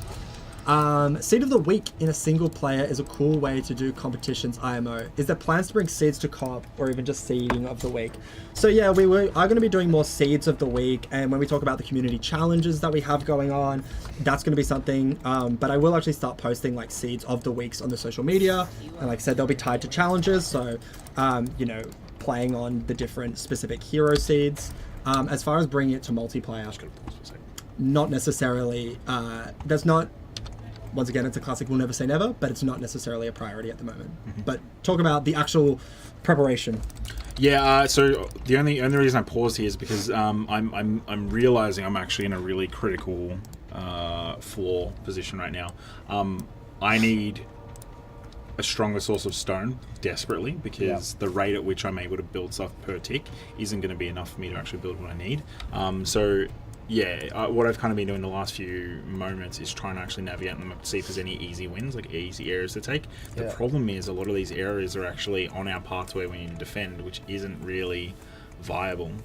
There's a cheeky strat that we could employ, and it is in the very last second we sell a lot of our things that we don't need. Yep. So a lot of the ballista towers that are defending areas of the map that we no longer care about because of these narrow fixed red mist pathways that we're really trying to defend, we'll double down and focus on those ones, and almost sacrifice everything else to do this. And, and otherwise, 100%. I don't think we can survive if we don't do that. Yeah, so and that goes into what we talked about before, where it's like, if it's all about keeping that keep alive. So if it doesn't help you keep that keep alive, sell it, get rid of it, sacrifice it. Like, it doesn't need to be there. Starting to see a bit of a reconfiguration, like those towers which were put up early in the game because they were defending chokes when that was the old choke point. Get rid of it, don't need it. Need that like every little bit of scrap of resource. So yeah, are you thinking about like moving into some of those like more dicey areas for the stone, or what's your thinking? Are you going to kind of cop, because you're right, 44 stone per tick, not a lot. Yeah. And the thing is you're going to constantly need that replenish as the Death Knight goes on for building a whole variety of buildings and upgrading buildings. So you can build out there and maybe get it for the next 3 minutes. Yeah. Is that worth it? Maybe. Is that going to push you over the edge? That's Maybe. the hard part. That's the bit that I'm trying to... And the problem is I'm really am surrounded by these... We can pause and have a thing, because I think, you know, this time is going to be possibly... I think what I'm going to try is I'm going to try to take this real quick. Yeah. And then I'm going to try to get this stone here right next to it, and then withdraw. Yeah. I think that's going to be my only safe bet based off the, you know... You could leave some of your melee units that you may not need for the final stand, just defending it as well. Because like it's not quite in the pathway, but you would expect that some nightmares will kind of make their way over there because it's close enough that they could investigate. Theoretically, you know, you could put a ballista tower down, but that's probably going to use the level of stone resources you would want in your main area. So like you probably wouldn't, but if you were further back in the game, like earlier in the game, you might consider doing that strategy. I mean, as you can see, there's one nightmare attacking right already, now. Yeah. So, you know, that's going to be a constant thing that happens, which is why leaving some units there just to protect and to make sure that you kind of keep that stone is going to be important, because they're just going to keep chipping away. So that stone quarry is not going to last the whole final stand, I would assume. But if it lasts for 2-3 minutes of it and you get like 1 or 2 extra ticks or whatever, that could be enough to get you another ballista tower. That could be enough to like get you 5-6 extra stone walls or whatever, you know, a combination of things. And that might be enough to slow things down enough. Not necessarily survive, but literally like delay, get that extra damage, get that extra sort of, you know, time. Or, you know, say like if one of the other choke points is able to survive and it's 20-30 seconds extra, all of a sudden you get to move your army to that other choke point that's in danger, and that's enough to get an extra 400 unit kills. And it's like, there's going to be however many thousand, and you get 400 might not seem like a lot, but this is probably going to come down to the hundreds. I think a difference. Like if this is a fail, I don't think it's going to be like a crazy bad fail, but it's definitely going to be really close. And once again, if one of the keeps fall, then we lose, like both people lose. And I think it's very likely that one of the keeps will probably be toasty and warm and okay, and Mario's, who's kind of has a much more vengeful sort of blood crystal spawn, is gonna be in the death. And you can see, like, that's the keep there. And those veins. The veins, like, they're going straight to it, but it's like, it's not like it's extended all the way to the out to the map, like edge of the map. Like this is, but there's 2 choke points that are really close to the keep, and theoretically you'd want them further out. It's just being kind of a product of the crystal spawns and all of those things. Oh my god, 50 seconds left. Oh, how is that 5 minutes already, dude? Yeah. I don't have any units down here. I'm bringing some of mine. I reckon Transfer? I'm chilling, so... I'm gonna give you these towers then. I'll give you some gold. Feel free to pause if you guys want to do any of this little micro. I think definitely pause. I need stone. Stone is still my problem.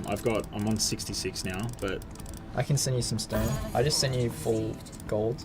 I can send you some stone. There's 75. Thank you. I don't know what else I can do. I might start selling things across the map, actually. I reckon let's stay paused. Let's do like 2 minutes of cleanup, full resource, you know, acquisition, everything that we don't need. You don't necessarily need to do this every time, but I think we're definitely looking at a game where doing this micro early is going to be beneficial, because we don't necessarily want to get in a position where, you know, we're a minute and a half into the death knight and going like, yeesh, now I need to sell.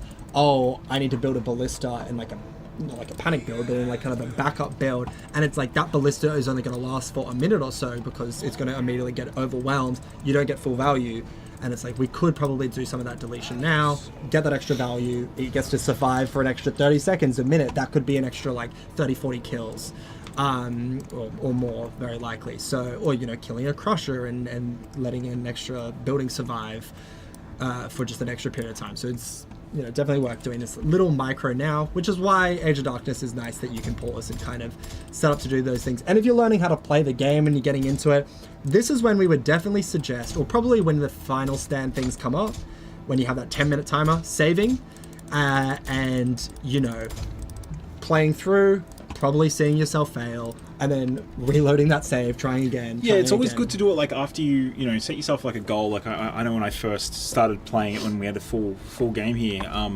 I'd play through and I'd beat whatever my PB was. You know, so it was the first death knight. You know, you'd beat it on a certain difficulty. You're like, cool. And then you try to push a bit further, right? And then when you realize we lose, I lost on Death Knight 2. Cool. Next time I'm going to try to beat Death Knight 2. And when I do beat it eventually, that's when I'm saving, the second I've beaten it. Or if you've got a good amount of days, say you've got like 5 days between where you are right now and the next Death Knight, save, you know, well, you've still got 2 or 3 days left. So you've still got time to pivot. I think if you leave it to the last moment and you save right before the Death Knight, sometimes it's too little too late. Like kind of my situation now with the stone, in hindsight, what I needed to do was get more stone earlier, and spend time clearing certain areas with that goal in mind. And without that now, there's only so much we can really do to fix that. Yeah, and if you had that 10 minutes, you could have like gone back and be like, oh, okay, cool, like, but which we suggest. Yeah. But also, it's fun to, you know, it's fun to just not save scum, or like, you know, just fun to do that. And just play through and fail and go, cool, next time I play the game, now I get better, now I get better, now I get better. You know, those are different strategies. But once again, you know, you will fail in one way or another, and whether you want to start a new game entirely or go back to an old save is sort of up to you. But this is going to be a tense one. This is going to be a tense one. We have 10 seconds. can we pause and give a confidence update? I know you guys aren't going to do the out of 10, but what are we feeling on a vocab? I'd say a Merrick pre-buff. Oh, no. So, Yeah, right. So when Merrick first came out, that's how I feel. Yeah. Excellent. Yeah.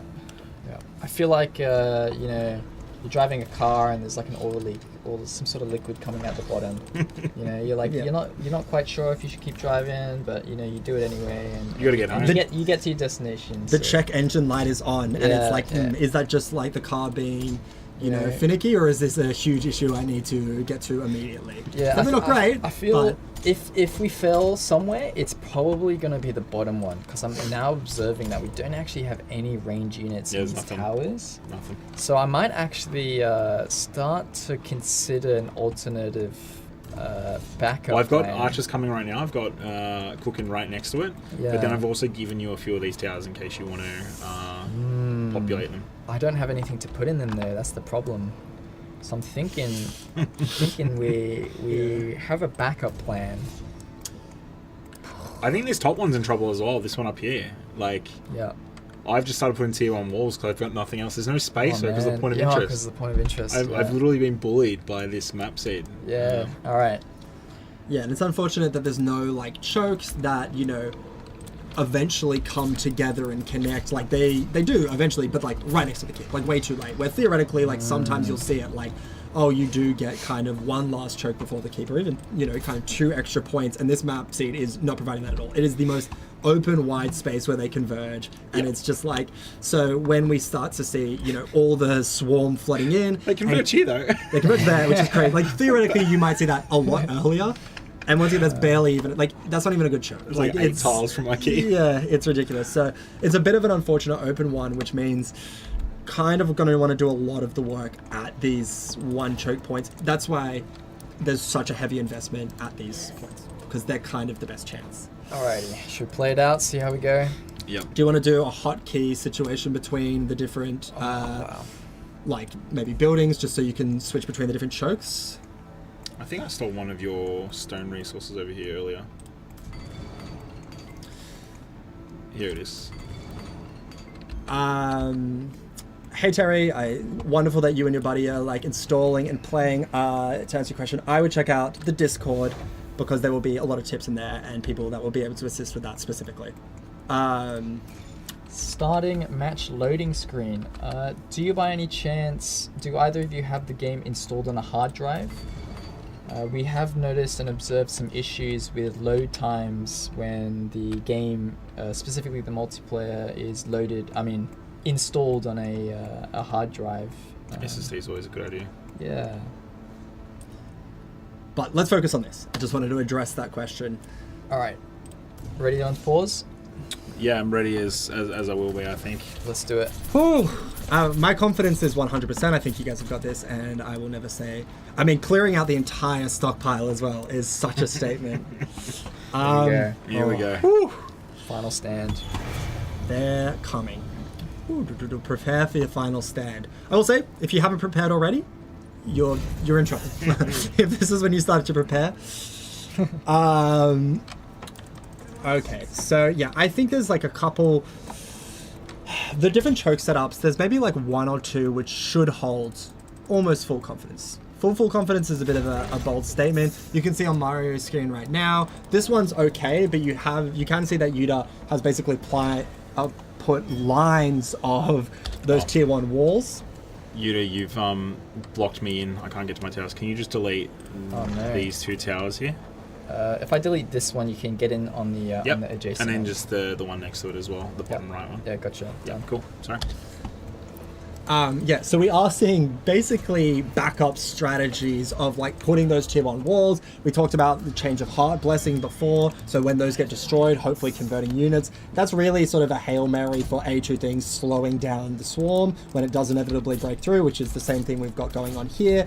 But it's also, hoping for a crusher, more or less, is a play that is definitely being employed here, which, we've gotten crusher conversions before and that will be very useful, but there's gotta need some luck in that regard. How much luck is it really? It's, questionable, because at the same time, we have taken the change of heart blessing, and there is that strategy that you can recognize like, oh, that blessing does do that exact same. That's what it does. Oh boy. Oh yeah, boy. Okay, it starts. It begins. Yeah, this is already gone, dude. Top's already gone. No way. There's no units. No range units here. There's only a couple. Yeah, this is dicey. Yeah, top's dead. Top's instant wipe. Yeah, so this choke down here is, gonna hold a little bit more. There is those like tier 3 walls that are coming online a bit more. I think we're done, man. I think this is gonna be an instant wipe. To be frank, I think this is gonna be rough. So double crusher, I mean, there's a lot more walls that you can see coming in. That's just kind of those backups. They're really going for the just put a bunch of walls down strategy and kind of hope for conversions. That really is the play at the moment. There is no like fallback chokes as we talked about before. So there's no kind of like, oh, okay, let's sacrifice and let's start to build at a second point. It's just, there's no way to do that. So this is very much just like, okay, can we slow down? Can we slow down? Can we slow down? Those units are kind of gone, right? They're going to be sacrificed in short order, but you can kind of see them going through the chokes and moving through. Are both those crushers still alive, or no? They're dead, which is good. Getting rid of those crushers. I think they got cleared. That's getting rid of the crushers really quickly is like huge. Having double crushers, sometimes they can last for a while. You see these double crushers here. These are going to be a problem, but we can see, some of the abilities coming online, which will help. Having both of them up at the same time is an issue. If one of them can clear in the next couple seconds, that's going to be good. Alice is dead. Alice has just been boxed in. Yeah, so... You just decided that I'm dying. yeah, Yuuta has absolutely sacrificed. It's like, damn, Alice, that sucks. What a shame. I'm trying to come back to the top left there. I have a feeling like I've got Alice and an archer fighting. But we are down crushes. to only 3,500 units. We are actually like just melting. We are clearing. We are clearing incredibly fast, which is really, really good. We haven't even looked at the top, which is... Yeah, it's holding. I mean, it's going to get dicey, but I think this is okay, because it's like, we're maybe looking at 1 or 2 more crushers coming in. These 2 crushers need to fall. Alice fell, which is unfortunate. There is a respawn, but it's going to be way too long. We're coming back in this game, so that's done. The fact that both of these crushers have lived for so long, I think there are quite a lot of tier 1 walls, so this is very much looking at that sort of, you see the crusher destroying stuff, there's not a ton of other enemies around here, so the odds that they are the ones breaking the building is quite high, and off the back of that, the odds that they are then the one that converts, not really high. I think there's a chance of one of them happening, so if that does happen, then they will start to fight. South is clear. Yeah, south is clear, which means you can start to delete the those unneeded resources, so deleting the ballistas, getting those extra units from those towers as well, and then being able to reprioritize those units. There's... Oh my god, are we actually going to clear this? Yeah, it does look possible, and there's so much in the way on this like bottom right. My top's getting destroyed. So bottom's almost clear. Bottom's almost clear. There's quite a few buildings. Haven't really had the luck on the conversions at the moment. So once again, kind of only need one because that other crusher will then take out the other crusher theoretically. Yeah. So that's kind of the play there. I'm selling everything. Yuuta has up top. That choke, they do kind of coalesce, so kind of where they are falling to at the top, which is not pictured. You can see on the little mini-map the skulls are basically next to each other. Oh, shit. I'm going to need some help over here. So top left is a problem. Yeah, top right as well. Yep, so we are seeing the classic dump the walls, just slow down, slow down, slow down. We are down to 2,000 units from I think it was like 14,000 to start with. And you can see on the right side, that swarm is just kind of around a bunch of those towers, so it is slowing down, and that's going to give time to clear, these units here. So we're seeing like that far left is okay. This is going fine, but once again, getting one of the crushers to convert would be really useful, because the fact that there's still 2 crushers, there's a massive problem, and you're not really going down. Could potentially try and sell all your housing to put walls everywhere. Yeah, Yuta's Keep is really under threat. So we thought Yuta's Keep was going to be toasty and clean. It's the opposite. It's not the case at all. Maybe it was an over prioritization on the bottom. Yeah. And an over investment of resources, so we're going to be sending those. Bring everything. Because this is the keep. If that keep falls, then game over. So having to. Oh, north as well. Oh no. Yeah, but it's like north is going to be an issue as well. But it's like they're on the keep. There's not a ton of them. There aren't any crushers. There are smaller units, so they should start to clear relatively quickly. Yuuta, do you have your hero? No. I do. Oh, yeah, you do. So Edwin has some pretty good AoE clearing. So you see that big fire strike come in. There's only like 1 or 2 spitters. These crushers are continuing to be a threat. These crushers are actually going to do it, I think. They're here, they're at the keep. Crushers will actually kill the keep. If we can buy some time, I reckon. Yeah, very unlucky not getting any conversions. I mean, and the crushers have bypassed that first wall structure. One of the crushers is kind of going AWOL a little bit up top, so maybe they aren't going to go too much. The direct threat on Yuta's keep is gone. We are down to about 500 units. We said before, if this fails, it's going to be in the hundreds. It's not going to be in the thousands. That is very much proving to be true. Yeah, the direct threat is gone from Yuta's keep. Yeah, I got 2 crushers on my keep. But yeah, I mean, and these crushers are going to start to really melt the keep's health. All right, right side's clear, so I'm going to come back. Yeah, I mean, it might. I mean, with Edwin, it might be worth trying to take out that bigger swarm because they are better at AOE. Crushers are just more single targets. So yeah, we're starting to see. My keep's going down.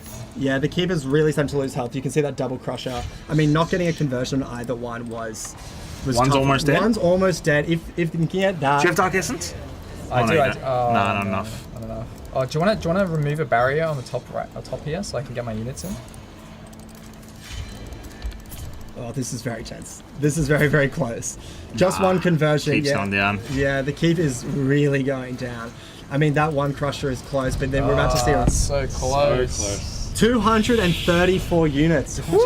How much health did he have? Oh. He must have been so low. Yeah. It was that bottom one. Oh. That was the first. Was that the first or the second Death Knight choke point? Oh, I don't know. This one that That would have us. been the bottom where we didn't have enough I think the range. first one. Yeah.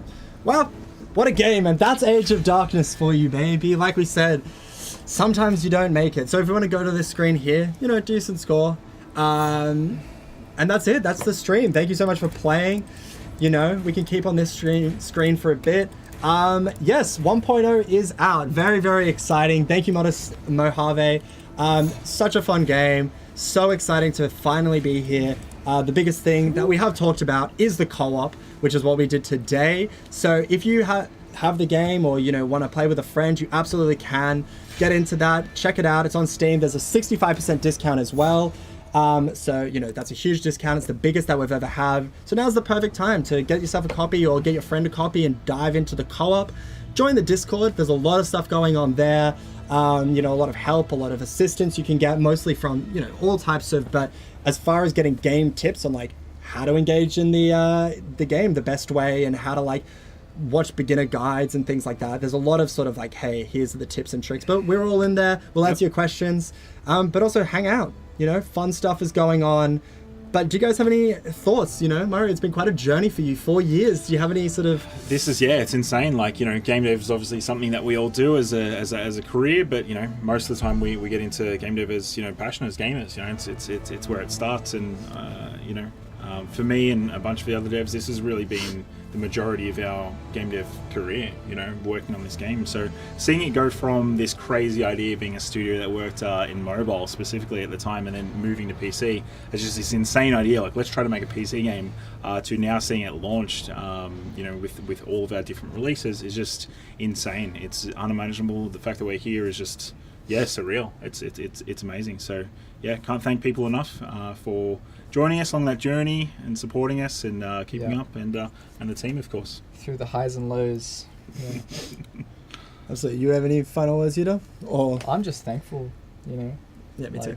Really happy that the game's out and people are enjoying it, Yep. and our Discord is popping off, and our long-time committed members have, been with us throughout the journey and sticking around, and now getting their friends and family involved, and just that Everyone but positivity. Grandpa. Everyone but Grandpa. Yeah. That's the one. That's the one. Yeah. We know what they did. So we appreciate all of you. Thank you for playing. Thank you for being a part of our journey as well. So Oh yeah. 100%. Last thing we will say is we're going to be doing streams every week as we do on the Playside Studio channel. So we stream all of our games. But as AOD is here and is out, we are going to be back next week doing another co-op game. And I think we've talked about it a little bit, but doing maybe a bit of a challenge. Obviously the game is a challenge, but maybe something like melee only. We've talked about it a lot. Maybe one person doing only melee units, another person doing only ranged units, spicing it up, giving it a little bit of something different. So make sure you follow the Playside Studios Twitch. Follow all the social media and everything. There's going to be quite a lot going on. Join the Discord. But yeah, we will be back next week at the same time. There'll be a schedule and everything. But thank you so much for everyone for joining. It was amazing to have you here. So fun to stream for everybody. Buy Age of Darkness. Get on it. If you haven't got it, what are you doing? But thank you for being here. And we will see you all later. Bye. Thanks, gang. Thank you. Thank you, gang.